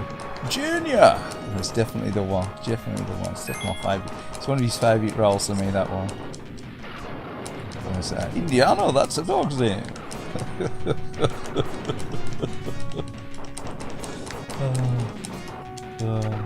It's a father and son works at my old work. It's not the last work, it's one previous. And it was both named Ron. And it was Ron Senior and Ron Junior. Whenever I used to call him over, I'd go, Junior! in a stupid voice.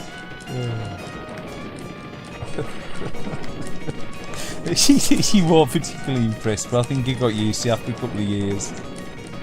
Like, Junior! Come over here, Junior. I need to have a word.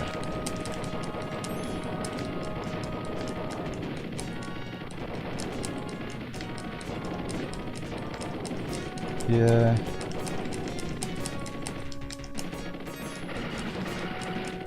Don't know if I'd ever go on this game if I actually played it seriously.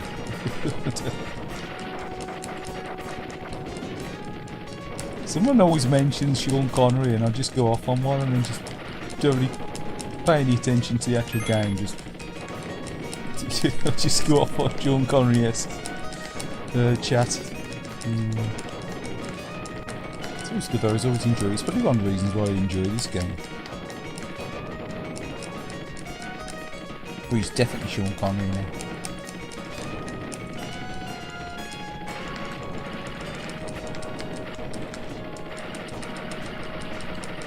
Less medicine man in this one now. We need some weapons and we need some power-ups.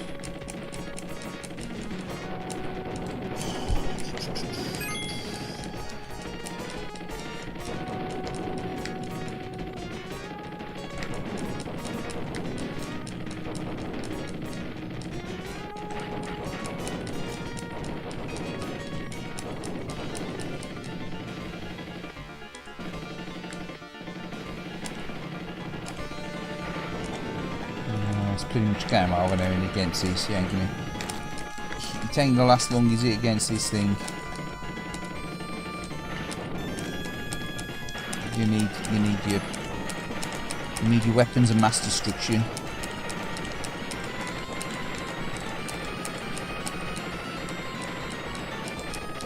You ain't gonna get away with pea shooter gun with this magical reverse flying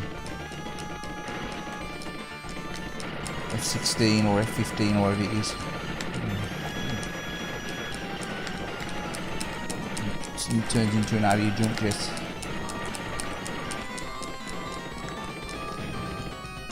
Boom! Game over. Oh well. Exactly. Definitely get your 10 pence worth there, wouldn't you, with that? I think I got to the second stage in the arcade when I played it, and I think, oh, I only put 1 credit on it. It wasn't too difficult and it was enjoyable. Got nice graphics and sound.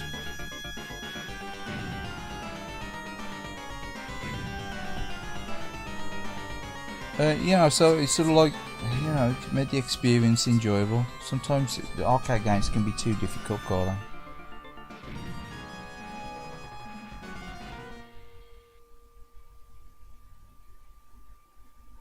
Yeah, he has been a lot of good films. He had been in a lot of good films. Yeah, you know. Rest in peace, Sean. But yeah, but the memorable stuff for me, I always like, because I saw him the pictures in Last Crusade. I did enjoy that. Yeah. And yet, whenever I see Michael Caine listed in the movie, I always go like, oh, Michael Caine. You know what I mean?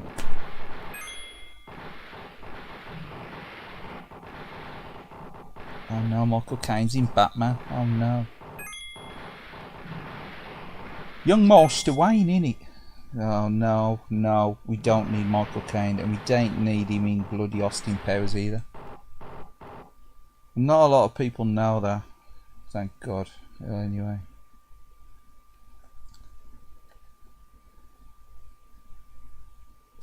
Yeah, I mean, yeah, Italian Job was good, Alfie was good enough, but like later on, was he in The Hand or something as well? Was there a film called The Hand or something? The one with he was in a film with Christopher Reeve, was he? Was it called The Hand or something, when he had that, like, his hand? But yeah. The League of Extraordinary Gentlemen. Yeah, that was alright, yeah. It wasn't too bad. He got panned, that didn't he? Yeah.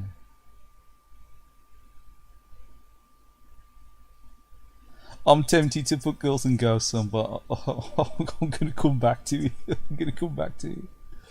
Oh. You ever play this one? Battle Circuit. Battle Circuit.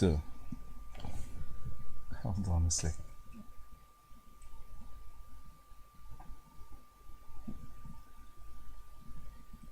Get caught here. Yeah, no, you know, at the end of the day, you know, it's just the latest stuff.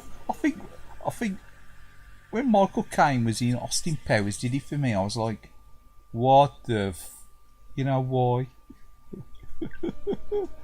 Why? I mean, anyone could have played that. And then they stuck him in Batman. I mean, out of all the actors they could have had playing Alfred, they stuck him in Christian Bale's Batman, didn't they? And I was like,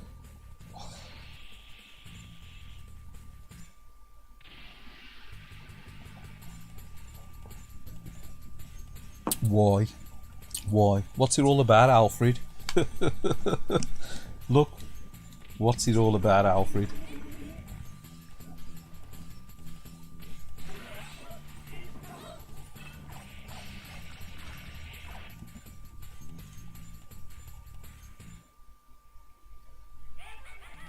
Young Master Wayne is Batman, but not a lot of people know that. Yeah, anyway, let's give Michael Caine a rest.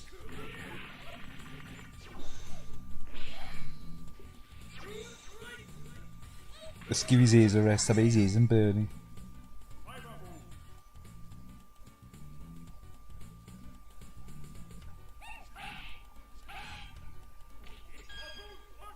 Battle circuit. This is a weird game, isn't it, this one?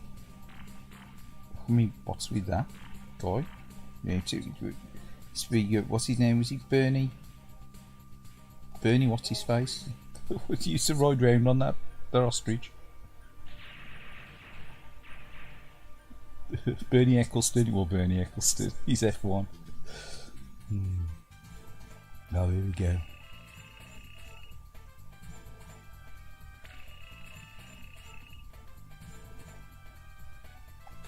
Remember he used to go to Bernie, what's his face? What's his name? No, Bernie something. He used to ride around on the back of that ostrich. Really, it was his legs. He used to be these legs when he being the ostrich, pretended to be the ostrich.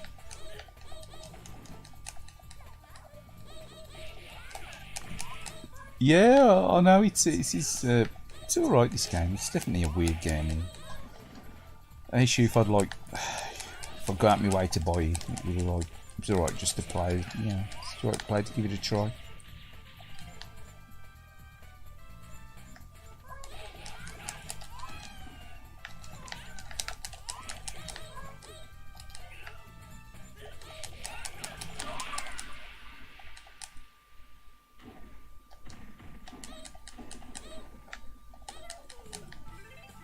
I think that's it. It's just more like arena-based job, isn't it? This then it's then more scrolling levels. It has got some scrolling levels, hasn't it? But I think it's more like an arena-based style. It's almost a bit like a Guardian Heroes-esque, isn't it? But it's like an arena that you're sort of fighting, sort of like think like a proper full belt scroller, is he?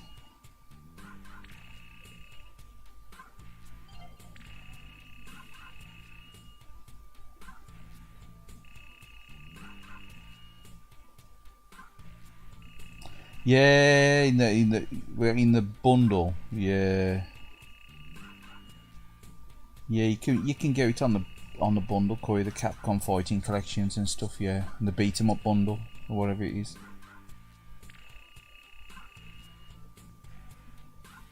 So there's a lot of this. You know what I mean? It's a very strange game, isn't it? For a coin op.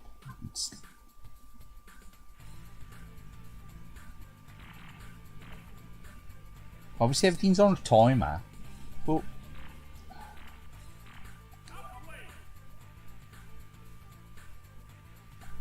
just seems a bit odd, doesn't it, that it's giving you all these options.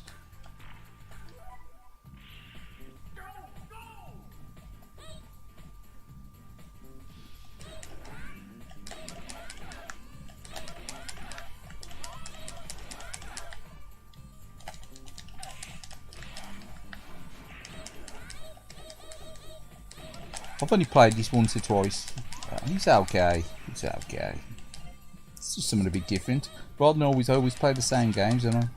I feel like I'm always playing the same games. It's going to be Double Dragon or Forgotten Worlds or Girls and Ghosts or, you know.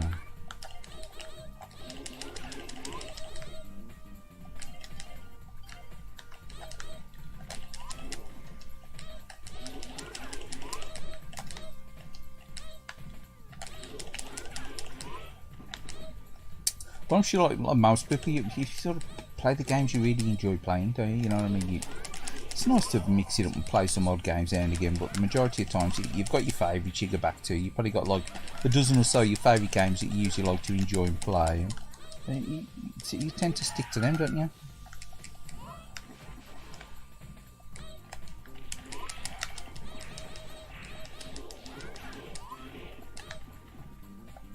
Yeah, there's nothing wrong with this, it's alright. It's in a bad game. Just slightly odd. That's what I thought I'd play it, because it's a slightly odd game. Slightly odd person plays a slightly odd game, so.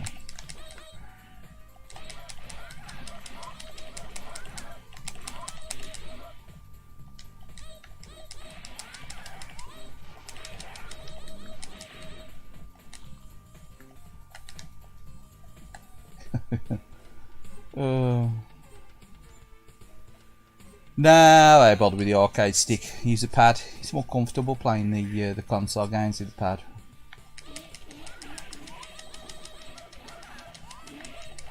To be fair, I like playing the arcade stuff You know, if I'm playing seriously with the arcade stick, but not on a stream, I don't really see the. Don't really give me the same, because I really playing this seriously as such. I'm just having a bit of a mess about playing on it.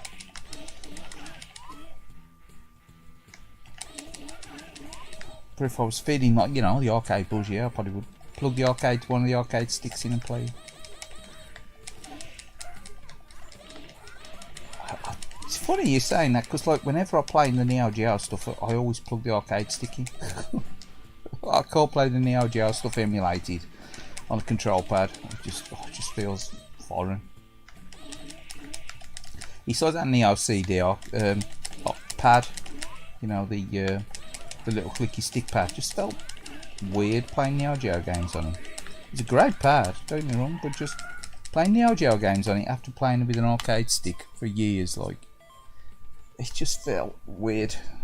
It felt odd. Yeah, Battle Circuit. It's, if I got to rate those as a coin up, I think I'd rate it a 6 out of 10. That's probably why you never really seen it. Be like Cyberbots. Cyberbots is alright, isn't he? Cyberbots is alright.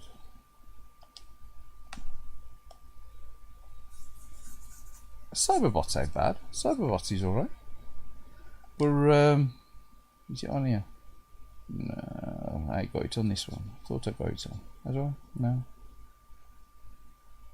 Cybots, I have a look, yeah.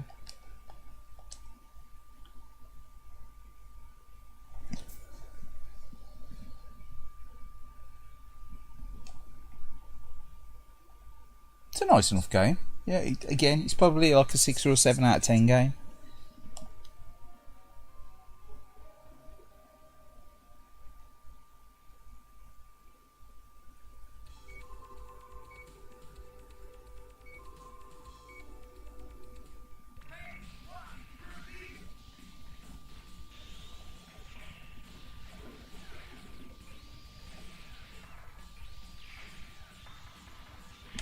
But the music on this one's quiet, isn't it? Sound effects and the music, I'm quiet on this.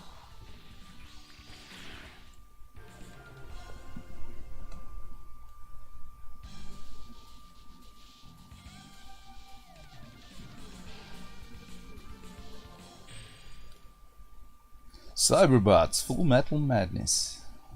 And he did the speech, didn't he? It's another one that's got some weird, like, cutscenes and stuff. I don't know, they went a bit odd, didn't they? Capcom.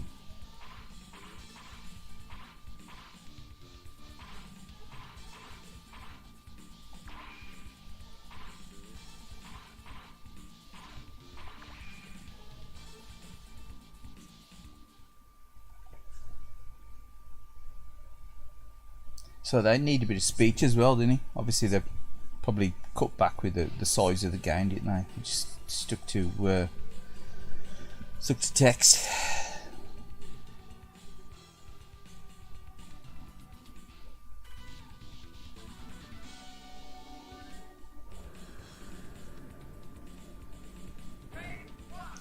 No, you games like Tekken and stuff. Yeah, you got to play them on an arcade stick, really. Yeah, you can play them on a pad. I mean, but the PS3 pad ain't the greatest for beat 'em ups, is it? I've got used to it now. I'll probably play it more the PS3 pad through emulation and use it on emulation than I did using with the PSP. Sorry, with the PS3, not PSP. PSP.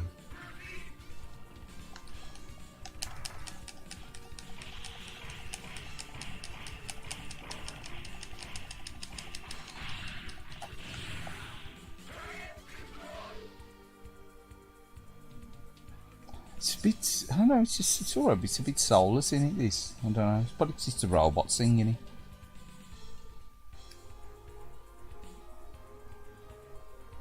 It seems to be like, kind of like Street Fighter versus Transformers come, I don't know, like King of the Monsters, I don't know. It's definitely, it's probably meant to fill a niche market in Japan, wasn't it? Because they're obsessed with the old,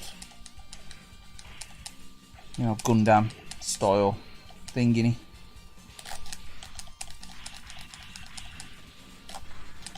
It's got some nice special moves and stuff. There's absolutely nothing wrong with this game. It's just I think that with them being robots, they tended to like, they really have there's so much personality as like a one-on-one fighter, like Darkstalkers and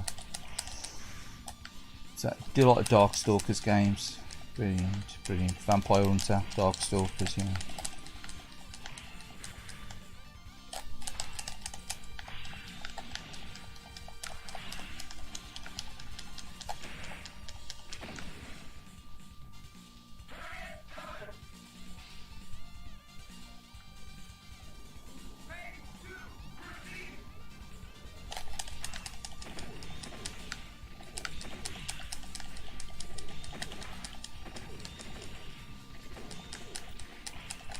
But yeah, probably use the PlayStation 3 controller more with emulation on this thing than I've actually used it on a PlayStation 3 over the years. No, that's probably a slight exaggeration, but you know what I mean. I've used it at least as much, if not more, probably not more. But and I've sort of grown a bit used to it. I used to really dislike PlayStation 3 controller. I think that's one of the reasons why I played so often. I was like, I should have probably just got a better controller, but I'm thinking it's a packing controller. Why have you shipped it with a, you know, that controller? You should have.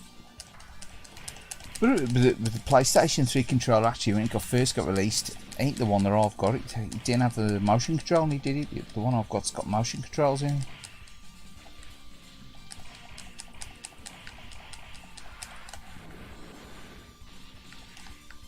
Sorry, not motion control, the vibration motor. Has it got motion control on it? It's got six axis. 6 axis for it. It's a 6 axis for it, the first one, but it did have vibration, did it? I don't know. I'll lose track. You're not really a big fan of beat 'em ups. You're more into the versus games. You like the odd one, but you find it repetitive. Exactly, I think that's the problem with the likes of, you know, like this and stuff. It's a bit, they get a bit generic, don't they? I like the Dreamcast era ones. I do. It's like Capcom versus SNK and stuff. And but I do like the Alpha series as well.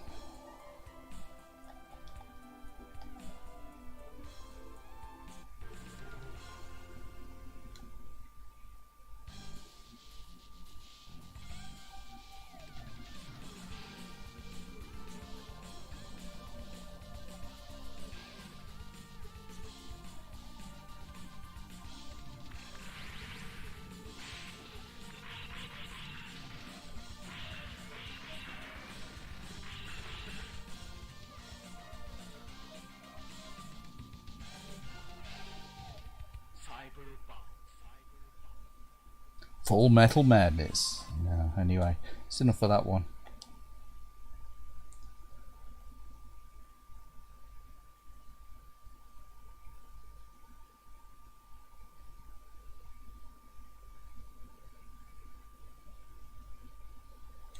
Yeah, that's the thing. See, in arcade stuff, it does give you a bit of an advantage with like the versus fighters, don't it? It's a lot easier to pull the moves off with an arcade stick. Yeah, Golden Axe is a classic, innit? Golden Axe is a classic.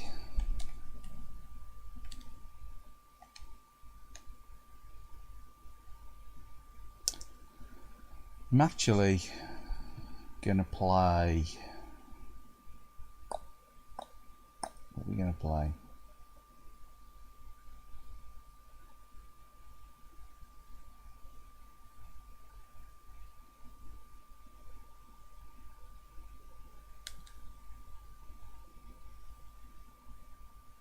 Street Fighter 2. Let's try to play Street Fighter 2 Championship Edition. Or Champion Edition, whichever it was called. Was it Champion Edition? Street Fighter 2 Dash.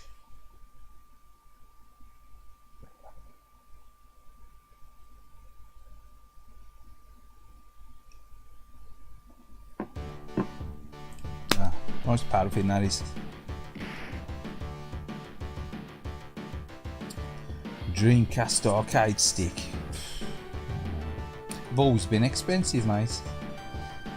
Last one I bought, I think I paid about 40 quid for it and sold it for about 40 or 50 quid. I sort of broke even on it.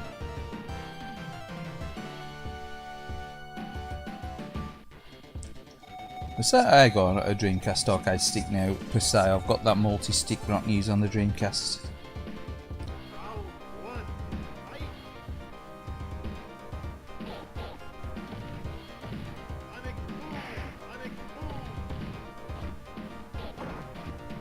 You know, you only need the 6 buttons, do you, for a Dreamcast? So it's, you know, it's an expensive stick to buy, the official Dreamcast stick, and I don't think the others are really up to much. To be fair, I don't know.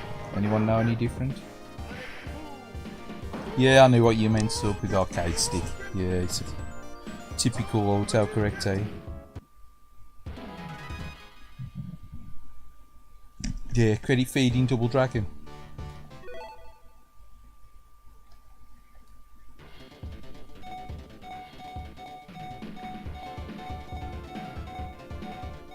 Ryu or Ken?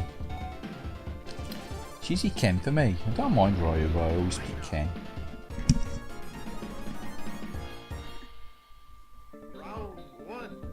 Nah, they was always expensive. When they first come out, I bought an official one back when I had a Dreamcast as well. I bought a Japanese one when I had my Japanese Dreamcast. Had it for a bit, along with the fishing rod and that.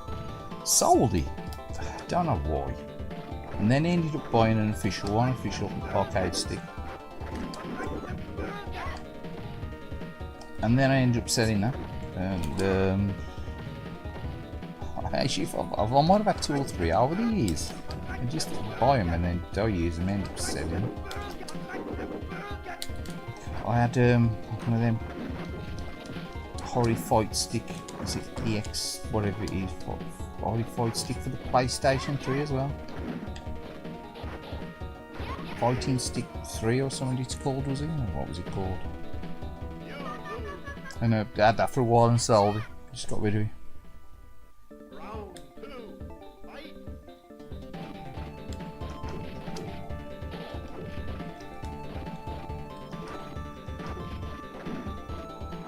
I've had a couple of 360 arcade sticks.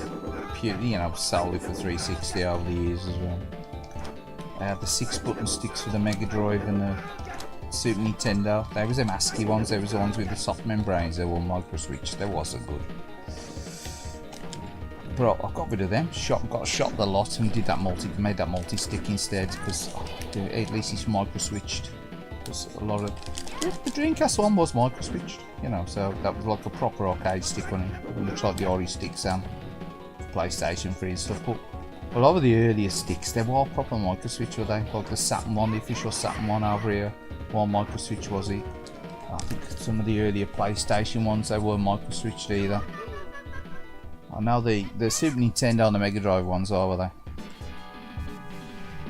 Exactly, use the elbows. Got 3-button stick for the Mega Drive. That's alright, eh? Well, that's all my arcade stick does, the one that I've multi-sticked. It's just 3 buttons because I've only modded a 3-button pad because I got a 6-button pad.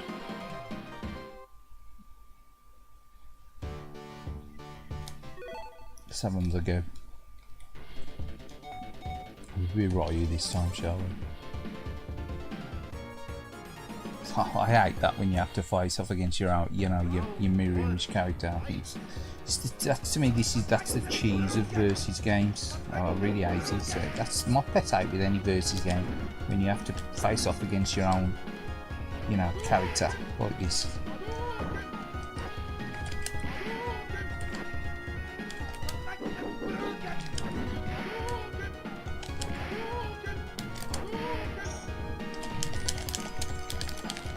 Street Fighter I like in his pad.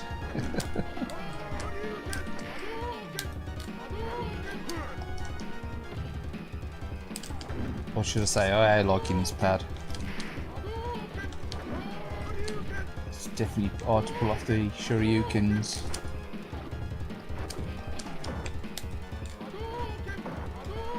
It's cheese, isn't it, when they do the fireballs on there? Because really, when you're blocking them, then taking energy off you still.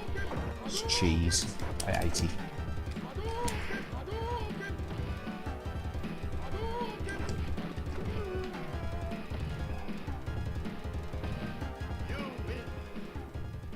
Yeah, I know. Oh. You said the Dreamcast arcade stick, so go on. The white and green one. Yeah. Nice enough stick, nothing wrong with it. Hard to mod though. You've got to sort of rip the inners out of them, eh, to mod it. You can't mod them easily.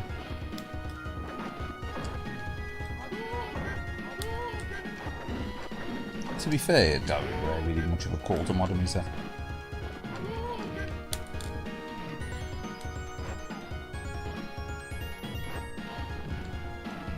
Like the Virtue sticks are supposed to be good as well for the Saturn, ain't they? They're expensive.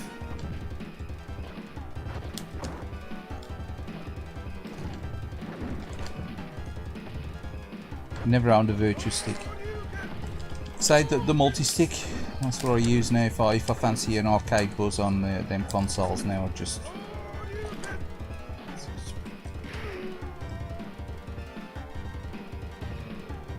use that multi-stick.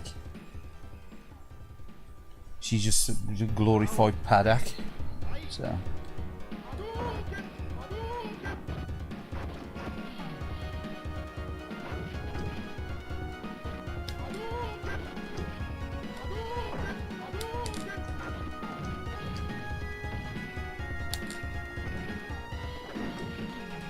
I was tempted to get another Dreamcast arcade stick, but I looked at the cost of all the sticks, like one for a Mega Drive, one for a PC Engine, one for Super Nintendo, you know, one for the Saturn. And I've got a stick that's compatible with PlayStation 2 and PS3 anyway. Plus I've got that Ori Mini 5 stick, so I don't really, you know, we're bothered about the PlayStation stuff.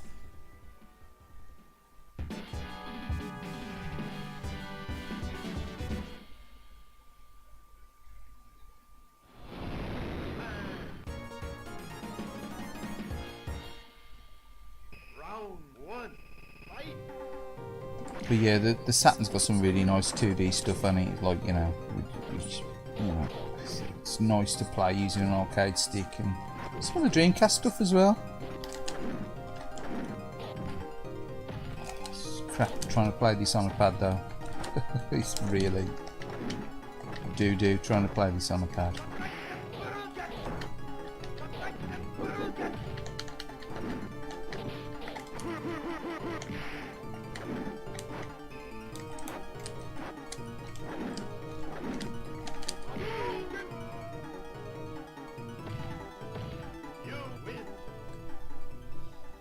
You never get rid of your Ori arcade stick. Well, that's it. If you've got a real draw to it, with an arcade stick, hold on to it. If you're using it and you enjoy it, hold on to it. I'm already using the Dreamcast one that often, and it was through, like, I don't know, I was playing the Neo Geo stuff more.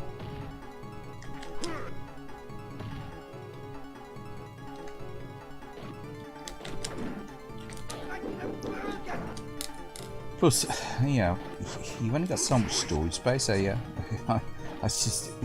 baffles my mind when I hear of people like having massive storage units storing stuff in. Why? You gotta ask yourself why me doing it? Because if you can't get your hands on your collection that you got there and then, what's the point in having any of it?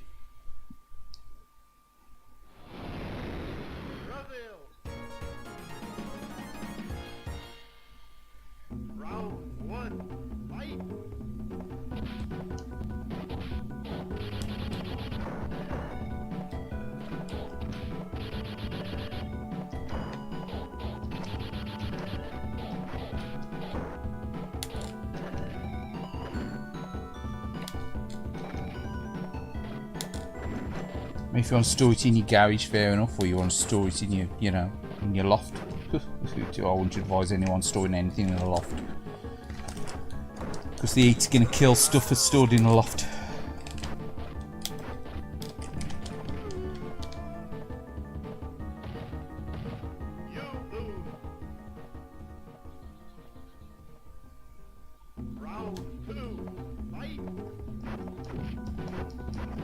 No.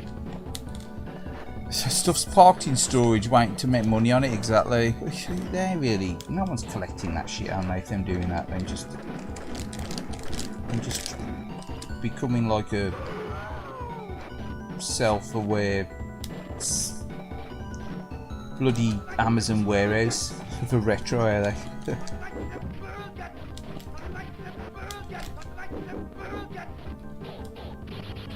Yeah, hoping that the price is going to shoot up.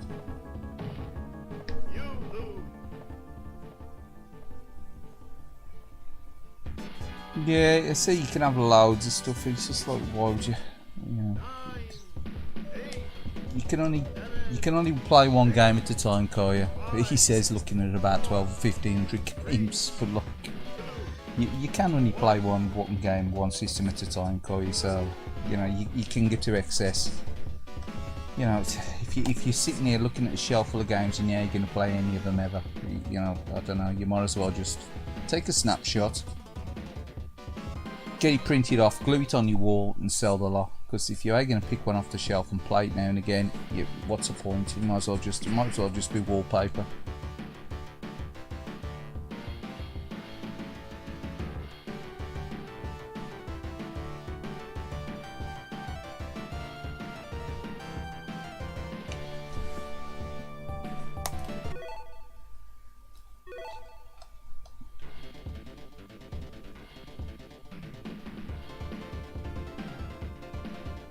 Really going to Spain?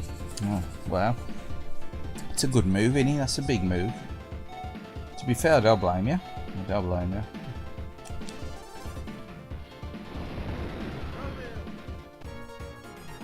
Oh, I really wouldn't keep anything up in the loft. Heat kills stuff in the loft, it really does. It's the heat. I mean, you get the hot and the cold, obviously you get the temperature change, but I think it's the heat that kills most things. It's just the heat. I mean, our loft in the summer is absolutely cooking, baking. I mean, it's bad enough in the back bedroom here, but the loft, absolutely baking.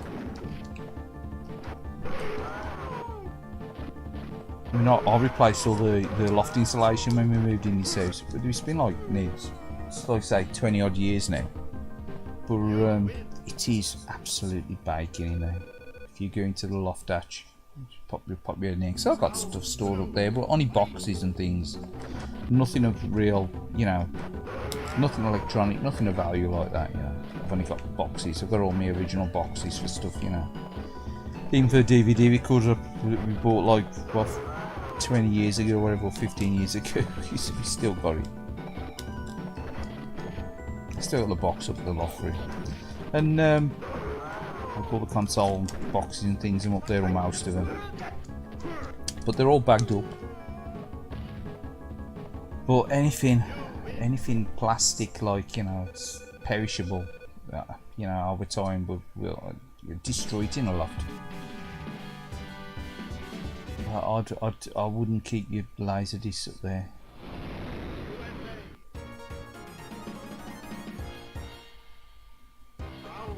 Exactly, I think it's the heat.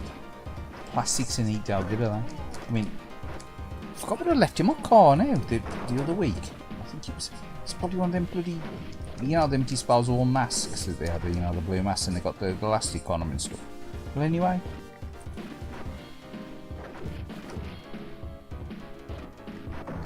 It had been in there a couple of weeks. It was one that I'd like a spare one. And it was in the side pocket by the door, and I thought, oh, what's that in there? I went to pick it out, and there was the heat in there, and like the rubber plastic stuff, it had all started to like all sticky, to like wrecked it with the heat.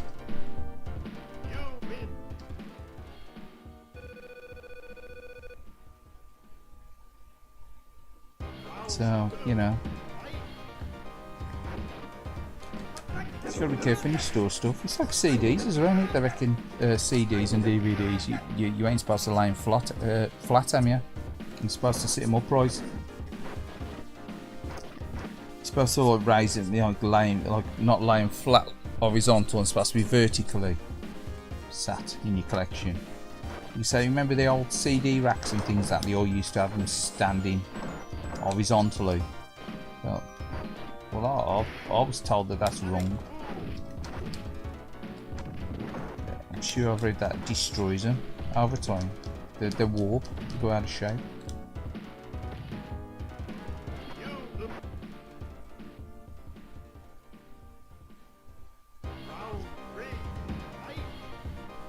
Yeah, so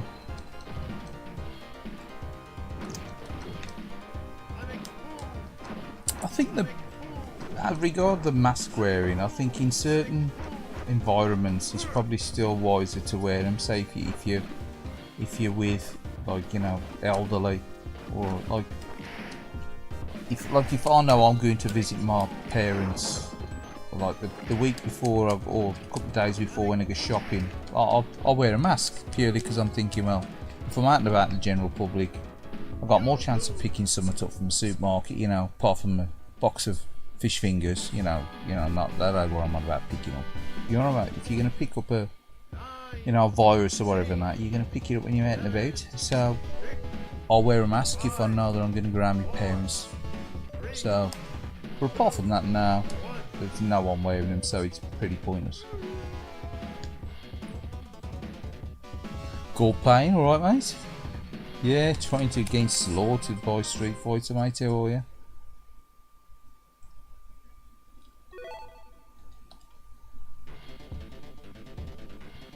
So yeah, if I know I'm gonna like be visiting elderly relatives, like, you know, like parents and whatever, that, you know, I will do that.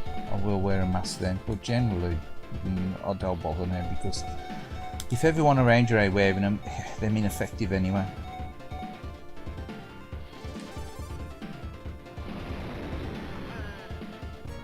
If everyone around you is wearing them, they will be effective. But, you know, it is what it is. So, just because the government tells you I gotta do something, don't necessarily mean it's right.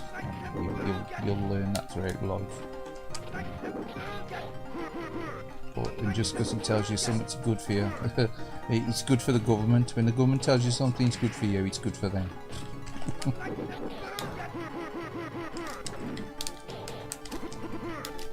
You gotta use your own judgment in life. Screw the government.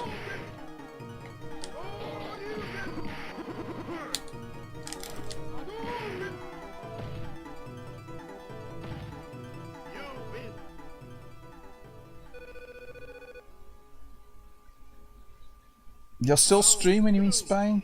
Yeah, well that's it, eh? I would. End of the day, it's worldwide, eh? Worldwide, mate.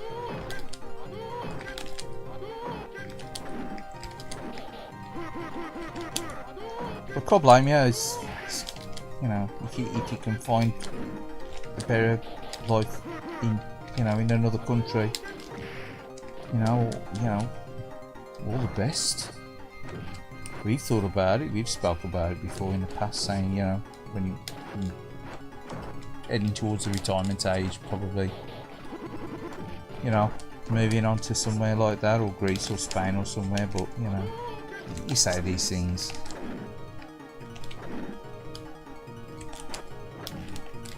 But if you can do it, yeah.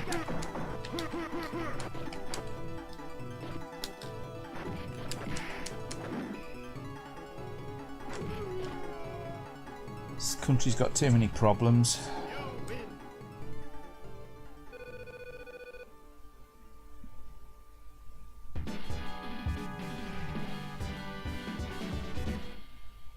Converted your loft into a room? Oh, well, we was thinking about that, and my sister said to me before, oh, if you were to convert the loft into your games room, you'd have more area than the back bedroom, like, because the bedroom's all over what it is, and spare bedroom. It suits me. I don't want a ginormous games collection, it's big enough for me. Like I've said before, you get sucked into the rabbit hole of collecting, and you just end up collecting shit for making videos on YouTube.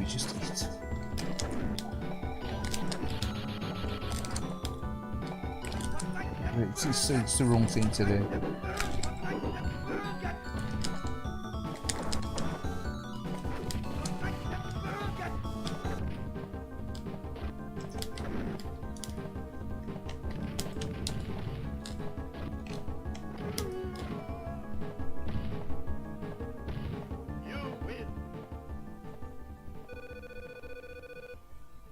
Your mother's knees hurt. Yeah, well, it's probably better in the warmer weather. My mother suffers from arthritis. I'll say it was, you know, probably a lot older than your mum. But I'll say I've got some kind of mild arthritis from over the years. But nothing major.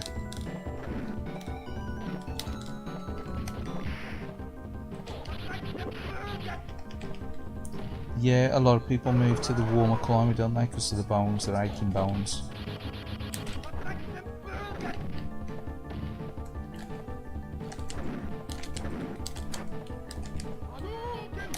This guy, yeah, this Blanca, he's such a... Sounds like Blanca. Your mum's only 48, he's younger than me then. Oh, God. What to suffer from osteoarthritis?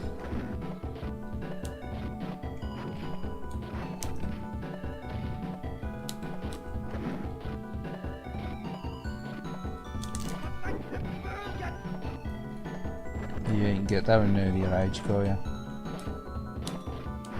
Oh, Blanky, you're such a tart.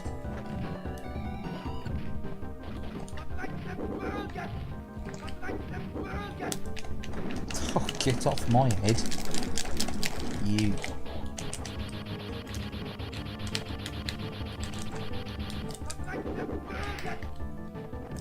Oh, such a shooty name. Yeah, that got ya. Have a bit of that all day. He did get it, did he? Oh yeah. Come on. Oh, punch to the ass. Punch to the ass. Yeah, exactly. Yeah, you see, you can get these health issues at an early age, can't you? Oh, mess Blank up there. Look.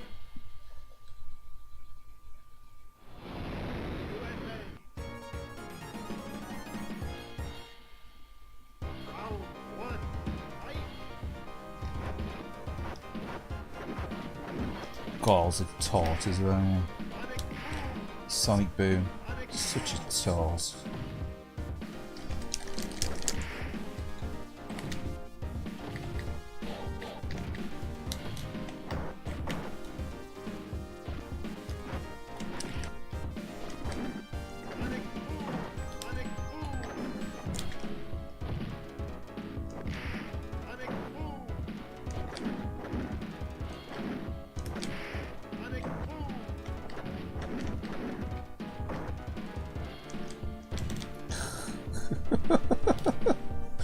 Oh, Sonic Boom my ass.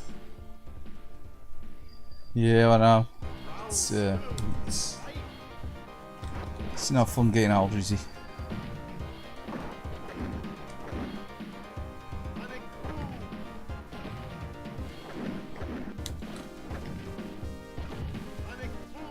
I should have set this up better. I think I've got this actually set up better when I play on the Toshiba. Looks like it's been run on the old little RetroArch. It's better when I play on Toshiba because then you can use the Ori mini stick, mini fight stick. It's a lot better. It's a lot better. This is a game that needs to be played with an arcade stick in. Shouldn't have put this one on, really, should I? I just thought I'd put it on just to play something a bit different. Oh.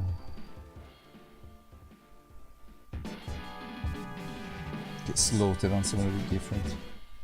9, 8, 7, 6, 5, 4, 3, 2, 1.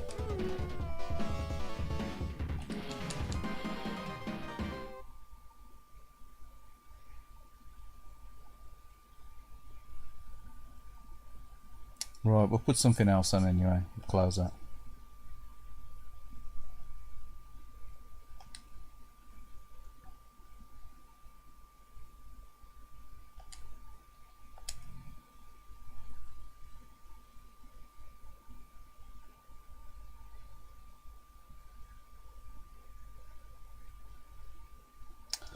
Yeah, it's not fun when you get older, the old aches and pains.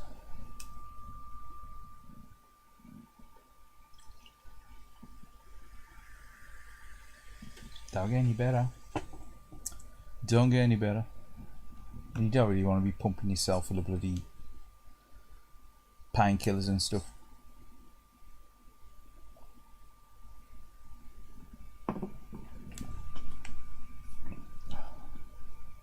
You know, if you can manage the odd day without taking the old paracetamol or whatever, or ibuprofen and whatever, you know, all the best.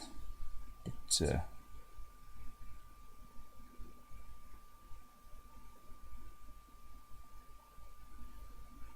oh, we have Double Dragon mentioned. Should we play Double Dragon?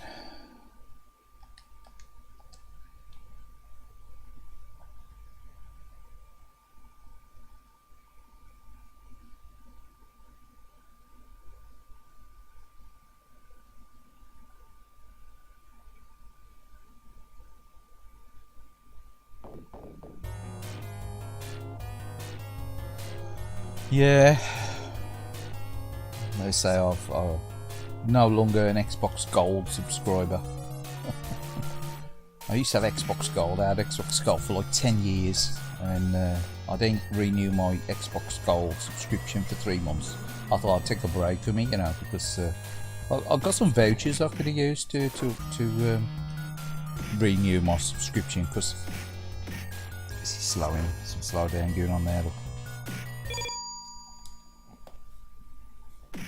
And I don't bother. I thought I'll wait till a time when I'm probably going to, you know, play online a bit more, because during the summer and that, I don't play online and stuff, so I'm going to get the full value out of it. So it expired, you know, early on, spring, start of summer,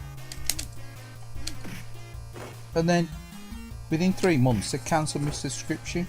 It was suspended anymore, it was cancelled. So I'm like, I've got no idea if I resubscribe to Xbox Gold, but the subscription renewal fee was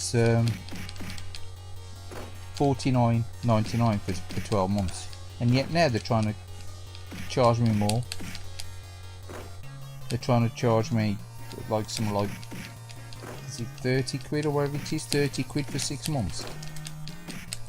And I'm like, nah, you can rack off. Bill Gates can go take a dump. Can eat a fat one.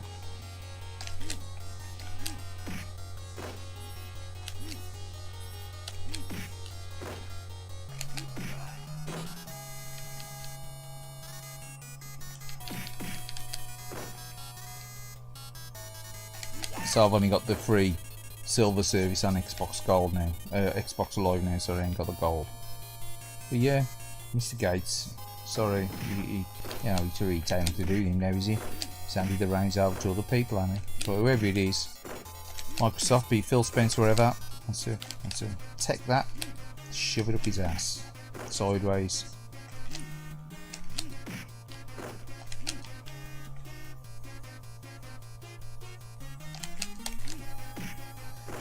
Stop putting the Xbox 360 games on the Games for Gold as well. A majority of decent games on Xbox Live were bloody 360 games. So, you know, that's an instant turn off these days. Not that there's a lot of games for Gold on Xbox 360 that we, you know, that I hadn't already got on physical, but there was a few. Stuff that I bought on the PlayStation 3, and then they went on Games for Gold on the Xbox Live Games for Gold as well. So then, so I could, like, or I bought on the Wii U, like Sonic Racing Transformed. Like, oh, got to play them on the Xbox now as well. You know, as part of the Games for Gold thing. That's very nice. And none of that now. Got none of that.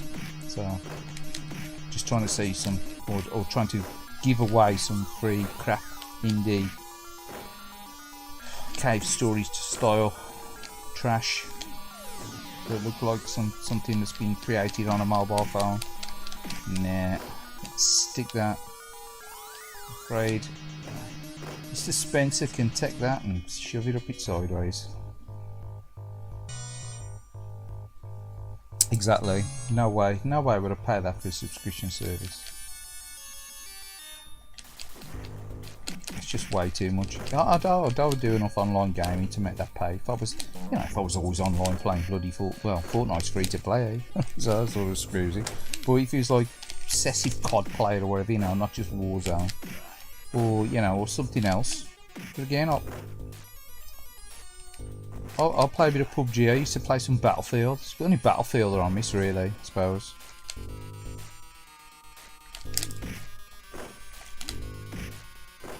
I haven't played that for ages. I probably only played that about a dozen times in the last year before I didn't renew my subscription. So, just war value for money. So I thought, hang on, but now. Bill, have a word.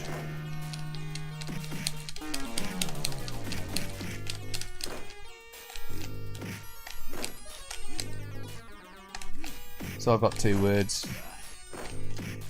Get bent.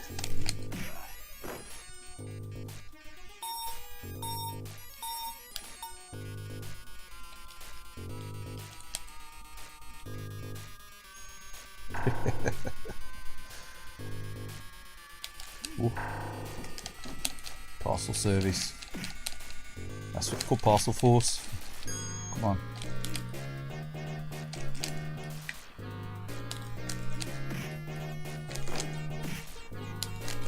Something about slow down on this, I quite enjoy it. Oh, I must be a masochist then, I enjoy the slow down on Double Dragon.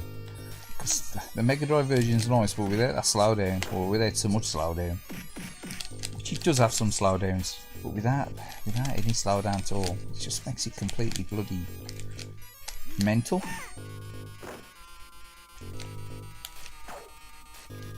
Come here, boy. Whip your ass. Get off the ladders.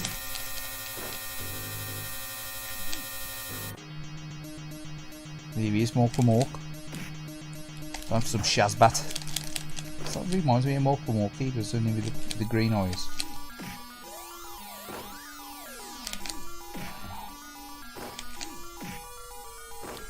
Green jacket. Shazbat. Nanu. Get a bit of this.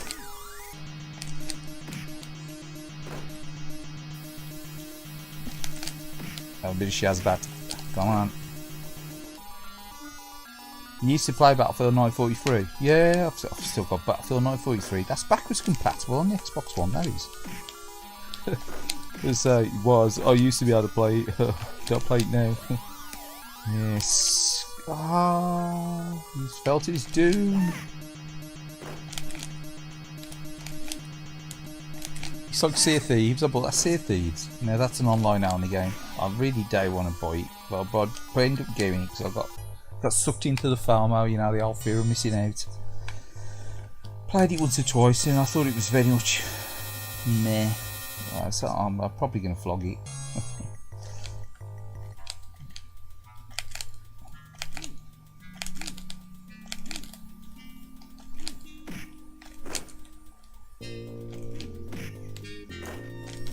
Because I can't see me ever playing that online again.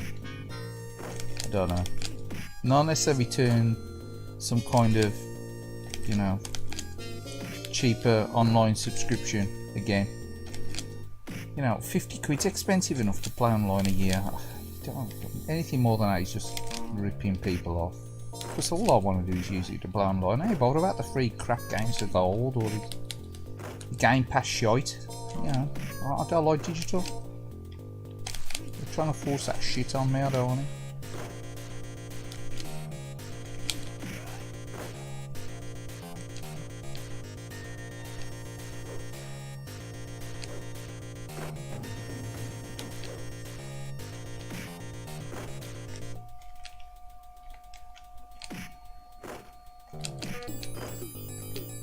I'm paying money, I want a physical copy of it, I don't just a digital freaking download. So the only problem, that's what pisses me off with the Sega stuff, like Daytona on the Xbox and now on Xbox Live, it was all bloody downloads already. Never released on a bloody disc, never physically released. Afterburner Climax, Virtua Fighter 5 got a physical release, but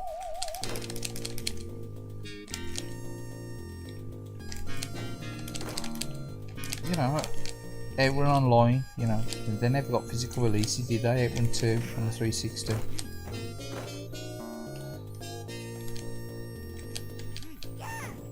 On the PS3, as far as I'm aware.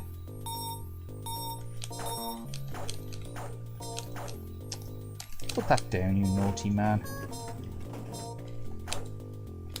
There you go.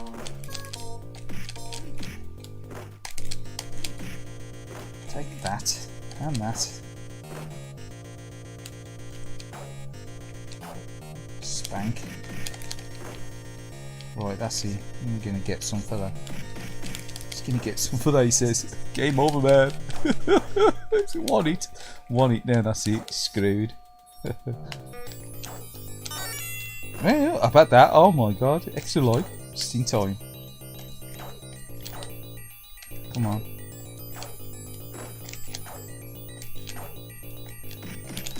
Just was just in time, won't it look? Have an elbow. Hold up. You seem to have lost the chat. Problem with the server. Are we still streaming?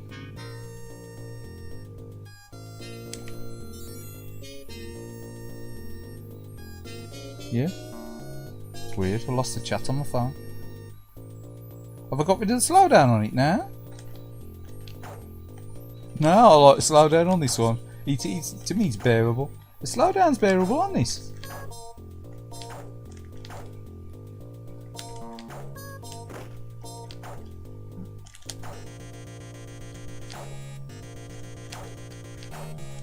I mean, 2 players here though. 2 players you can crawl. But the 1 player don't really have a lot of slowdown. It's always 2 players in it on Double Dragon. I just found that in the coin op. It's the 2 players that struggles. You get a little bit when there's a lot on screen with the 1 player. Like the scrolling there, look, you got slowdown here now. See it? You got them characters on. It's when he scrolls. Oh, he fell down a hay hole. Oh no. Just seemed a bit quick, doesn't he? Yeah.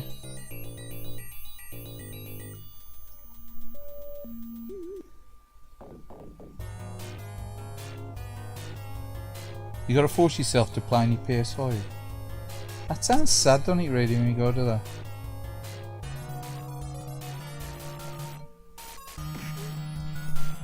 It's a shame. It's a shame. I know. Well, I'm the same with the Xbox One now. To be honest, the Xbox One X. I go like, what shall I play? And I look at the games. I think, oh well. And I'll probably play a bit of online PUBG or something. But I've got, you know, got a load of Xbox One games. I ain't got so many PS4 games. But I could pick one up and play them. But then sometimes I feel like a bit of a chore. Modern games can feel a bit of a chore to me. They ain't got the pick up and play sort of fun of the older stuff to me.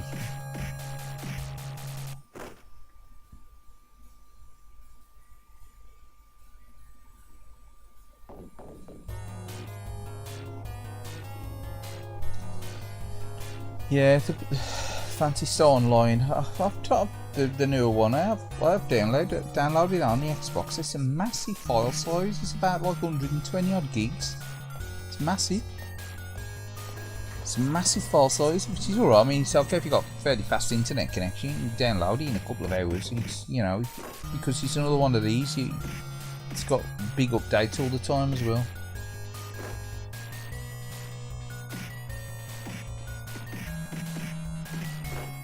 But yeah, I have played it a few times. It seemed alright. Never bought any online content in it, you know what I mean? Obviously they want you to buy the DLC stuff, though. They're these free-to-play games.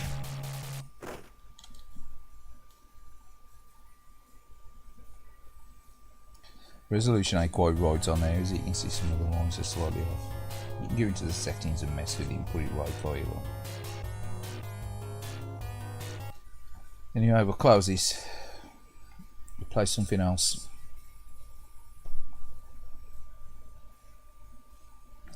Bear with us a sec.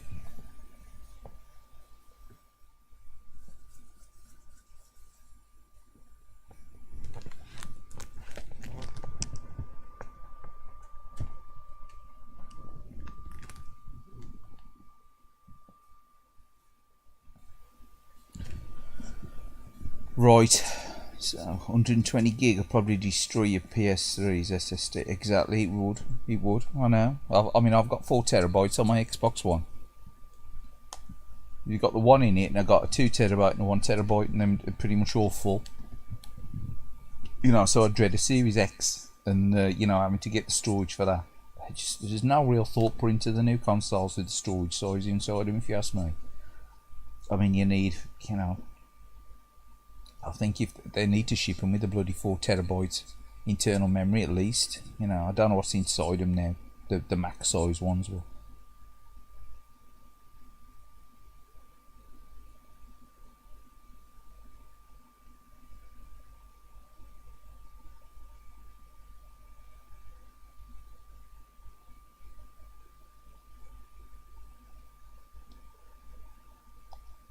We will play this. We will attempt to play it, mix it up a bit, put a shoot 'em up on. The Loop Master.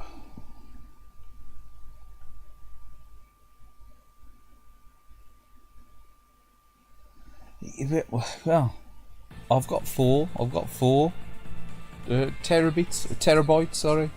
4 terabits. terabits of Teenage Mutant Ninja Terabits. You got 4 terabytes of hard drive. I got an SSD on the Xbox.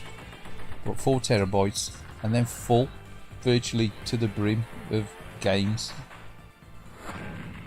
It's all download stuff and that. It's like stuff like Gears. It's about the size of that. And then if you got 40 games and that size, well, that's pretty much eating all your bloody hard drive size, eh? So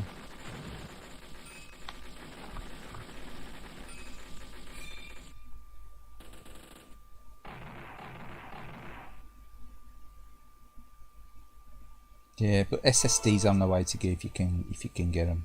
But SSD in the laptop, it's just like lightning fast.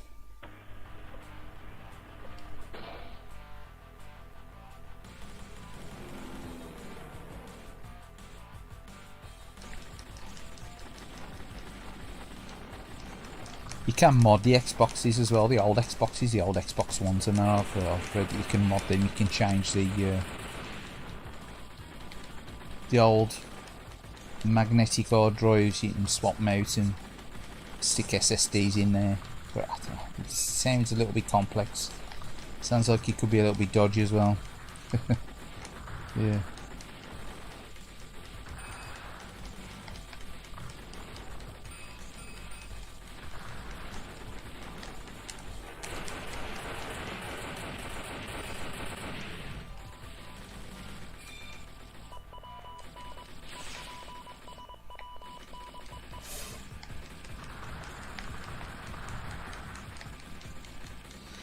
It's quite a nice shooter.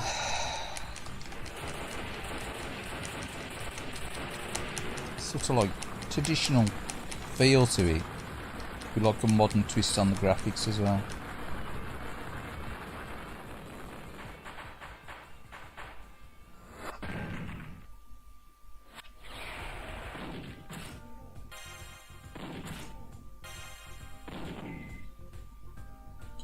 Yeah, you know, I've never played Fantasy Star Online back in the day.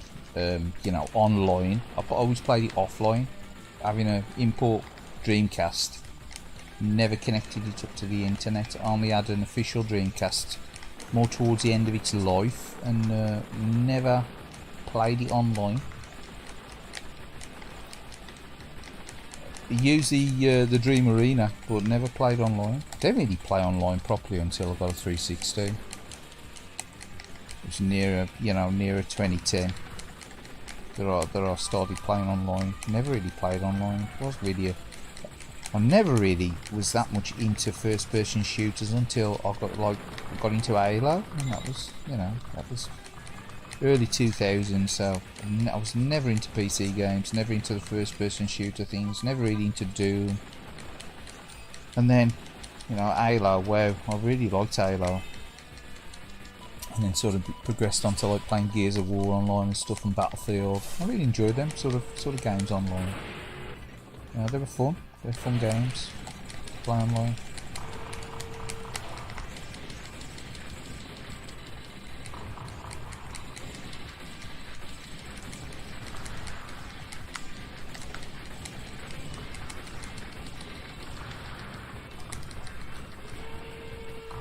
It gets quite hectic.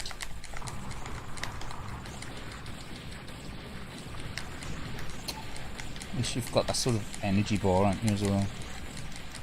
But you need some smart bombs. Without your smart bombs, you ain't gonna last too long on this game.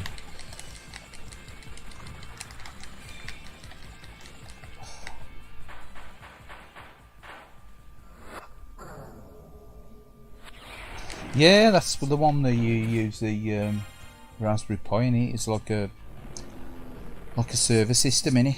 Yeah. I've seen other people mention it on YouTube as well. Yeah, I don't know. Is there really much of a call up apart from Fantasy Star Online to be playing them games online these days? Though, do you want to be playing snooker on the Dreamcast online? You know, do you want? I don't know if you want really anyone's really that bothered about playing it, you know, or Quake on the Dreamcast online these days. I mean, back when the 360, you know, was, you know, popular, you'd buy games and probably within 2 months the online service for them was dead. You know, not the fact that it was switched off, the fact that nobody was bloody playing it, and they'd only ever be playing, you know, Call of Duty or FIFA.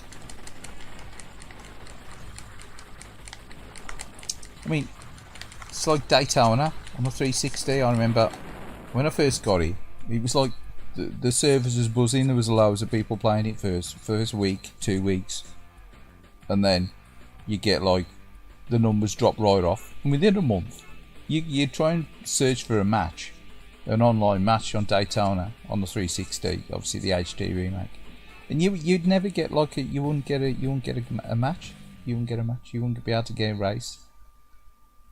You'd start a lobby up. You might get one person pop into the lobby now and again. You might have a one-on-one race or something, but it's dead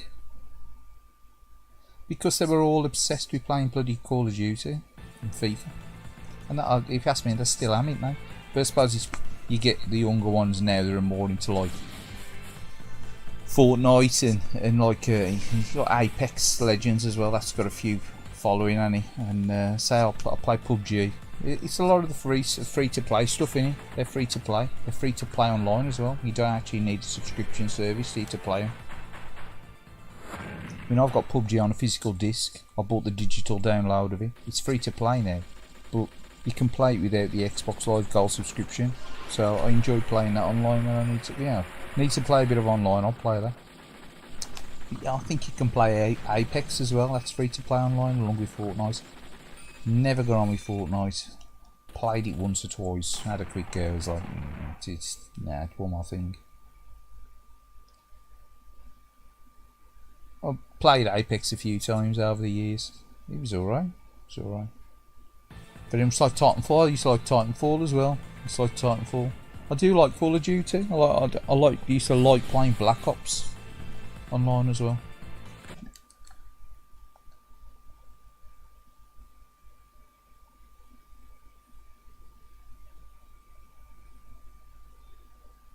You're on about Fortnite?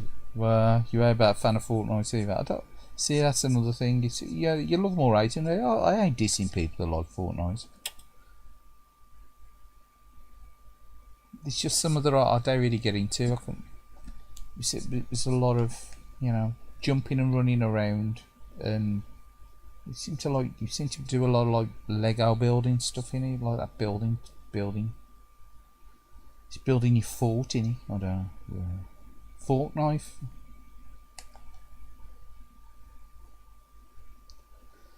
Yeah, well, count me out of that then, can you? It's the younger generation. Oh, tell you what, no. Play a bit of this.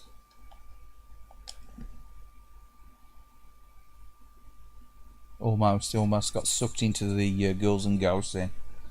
Almost got sucked into Girls and Ghosts.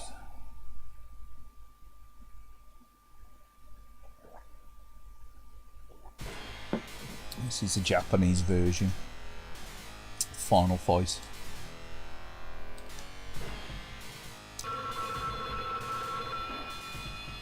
Arcade.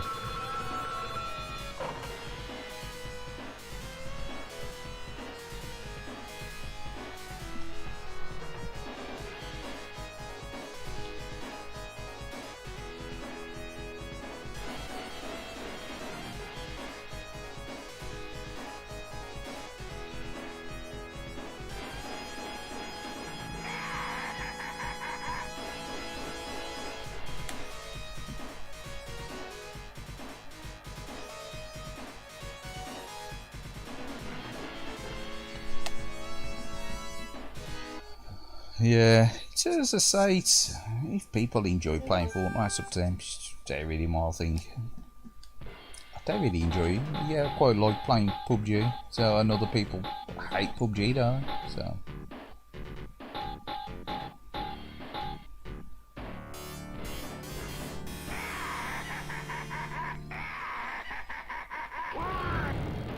It's like the new Battlefields are supposed to be pretty crap, ain't they?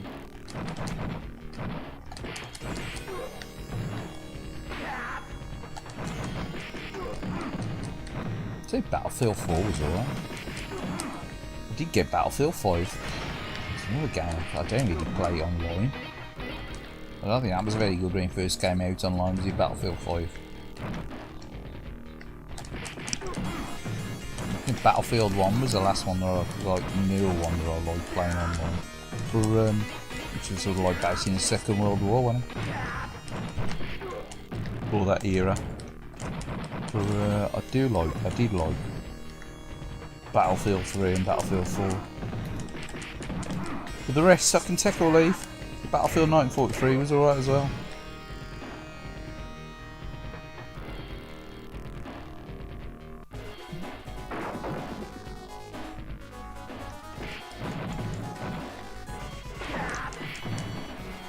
Yeah, the last good Battlefield game was Battlefield 4. And since then he's sort of gone a bit downhill, and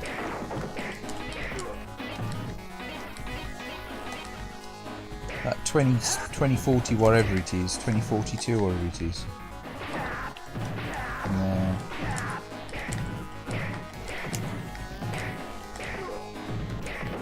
you don't need that. I don't need that. Do I not need that?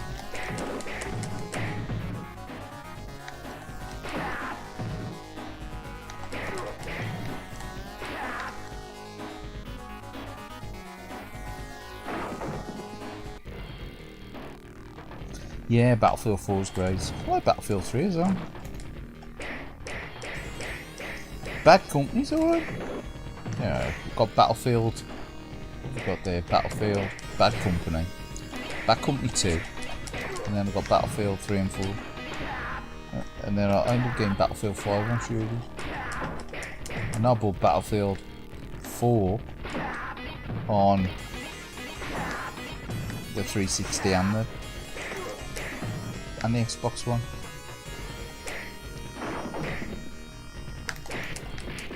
I've pretty much got all the Call of Duty games except for the last one that got released. I got that one.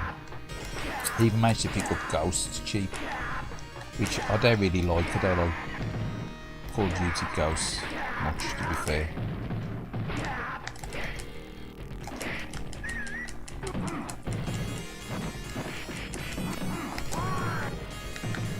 I did have Black Ops 2 on the 360. Now, I was fussed on Black Ops 2. If I traded it in, then I ended up getting Black Ops 2 on the Wii U. Looks slightly better graphics. Got slightly better textures. But again, being a Nintendo game online, no one was really playing it.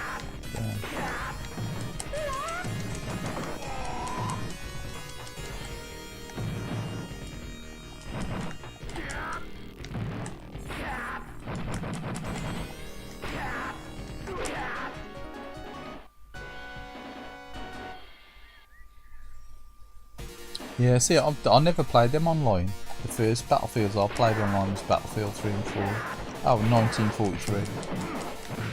Oh, I think I played Bad Company. I did play Bad Company 2 online, actually. I did play Bad Company 2 online. Because there was a download content on it where you could... it was like the Vietnam download content on it, which I paid for back then. Begrudgingly, download content.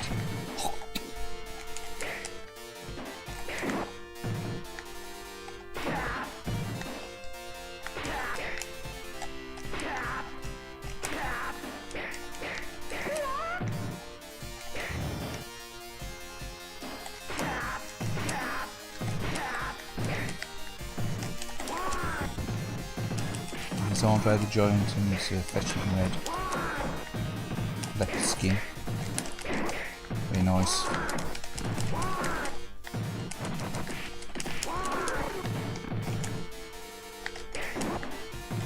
Come on. It's time to slice and dice.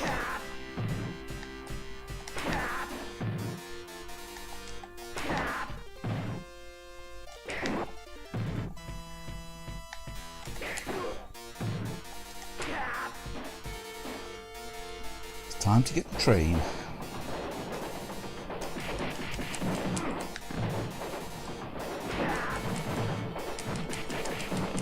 Tickets, please. Have you bought a day tripper? Anybody remember the day trippers? The old day tripper tickets? Bitch. Ah. Remember the old day trippers? You used to get the day tripper. Get them from the post office or whatever. You scratch the little bloody foil off for the day you want to use them. You go on the bus and the train all day. Anywhere you want for that day, you know, within the West Midlands, I think. Oh, good times. Anyway, I think we'll finish off now with one last game.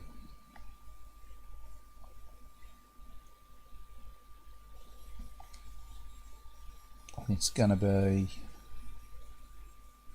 It's gotta be Girls and Ghosts, eh?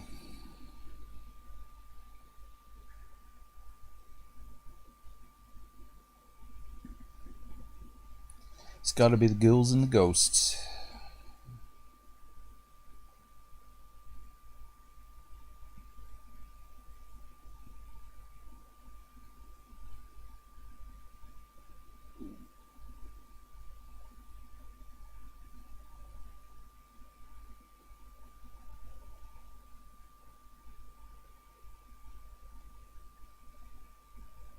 Nice version of this on the Saturn, on the Capcom Generations 2. Nice versions of this on the Mega Drive and Super Graphics. But this, yeah, the arcade one's where it's having it really.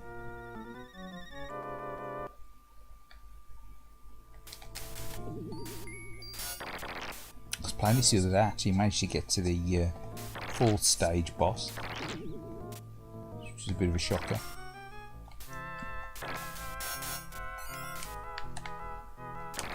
But I was playing it with an arcade stick, not a PS3 controller, so anything could happen in the next quarter of an hour with a PS3 controller.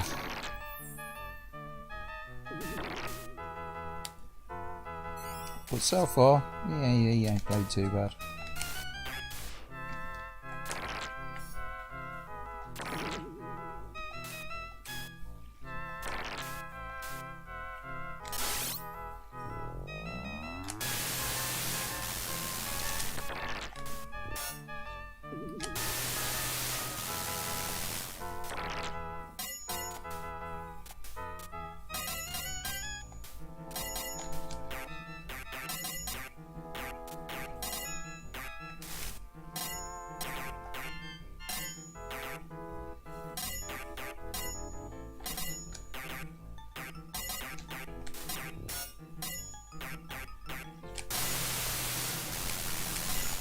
It's fuckery, look.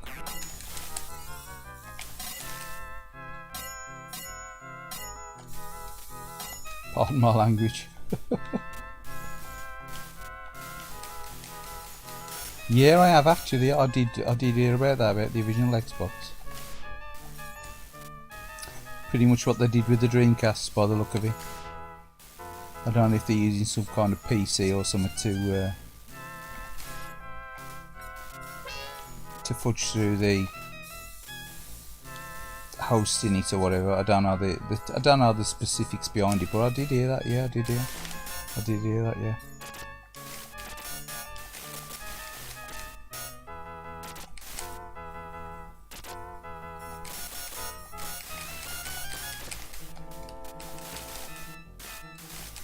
Something I never experienced back then.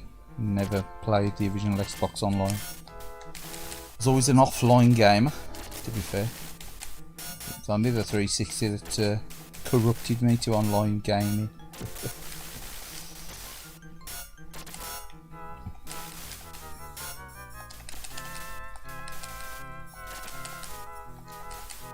Come on, where's he gone?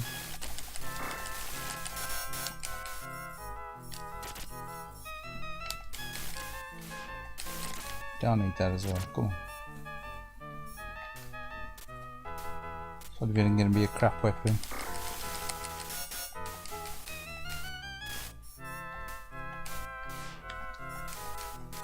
Yep, we don't need that. As Chris Town says, we don't give you that.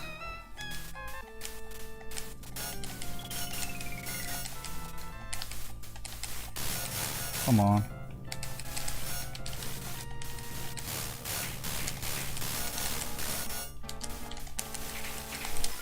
Oh, you shit.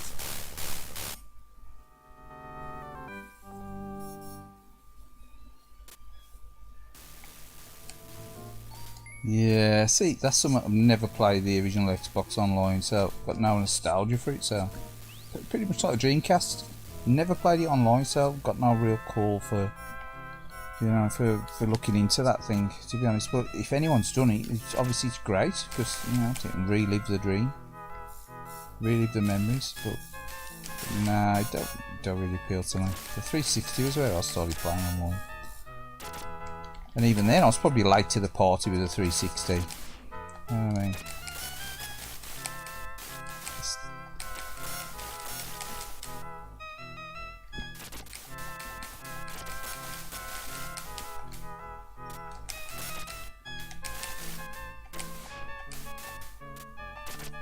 It can be a crap weapon, just to be sure. No, it's a super armor.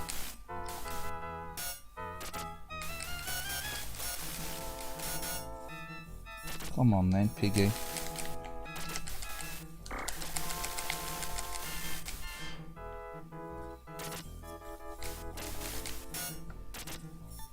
Let's get him here, Pucus. Let's get him from there.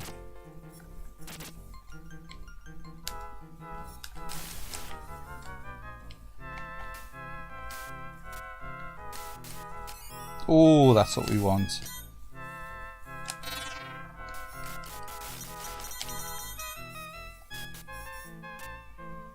Give them what they want. Come on, big boy.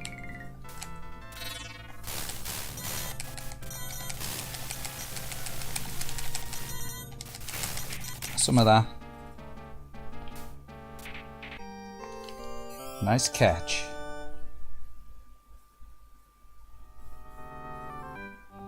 You never had an LG Xbox back in the day? See, I had an LG Xbox, but I only bought it for Dead or Alive, and then, you know, Halo was a bonus for me, because I don't really... I saw Halo going in the shop and I thought, hey, it looked alright.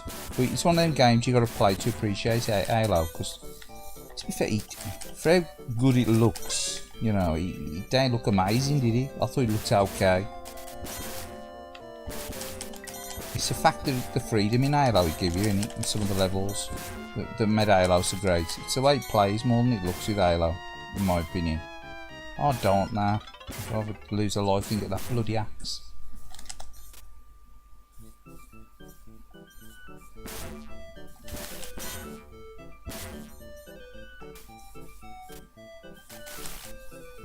It's an awful level this is, eh?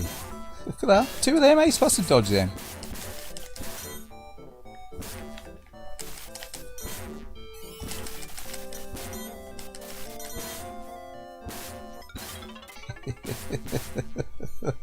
Oh, if anyone's gonna rage quit, it's gonna be playing this game, eh?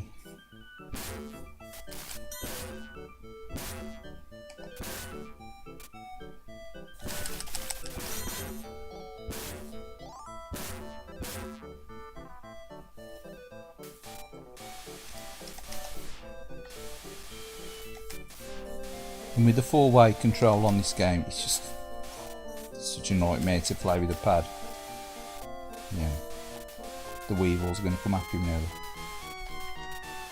Bugger off.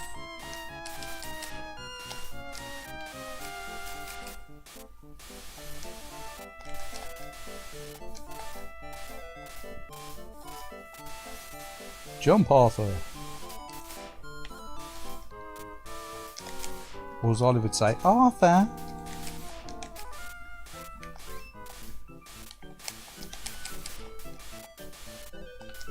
Oh, come on off.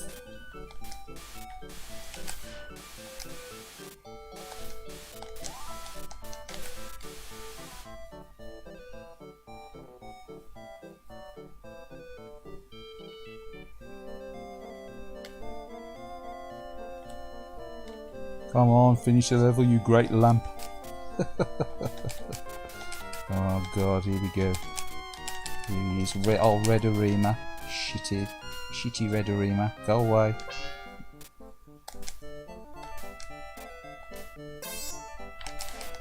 Bugger off.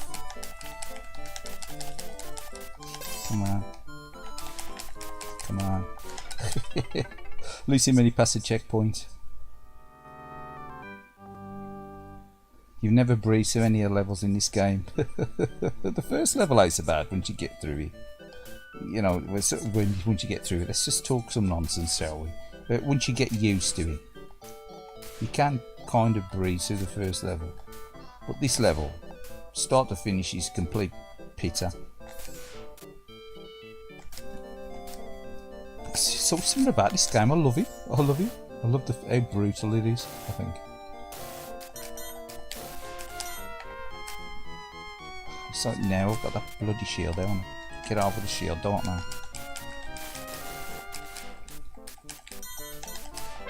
Oh, look at that. Game over. It's game over, man. And we are going to continue.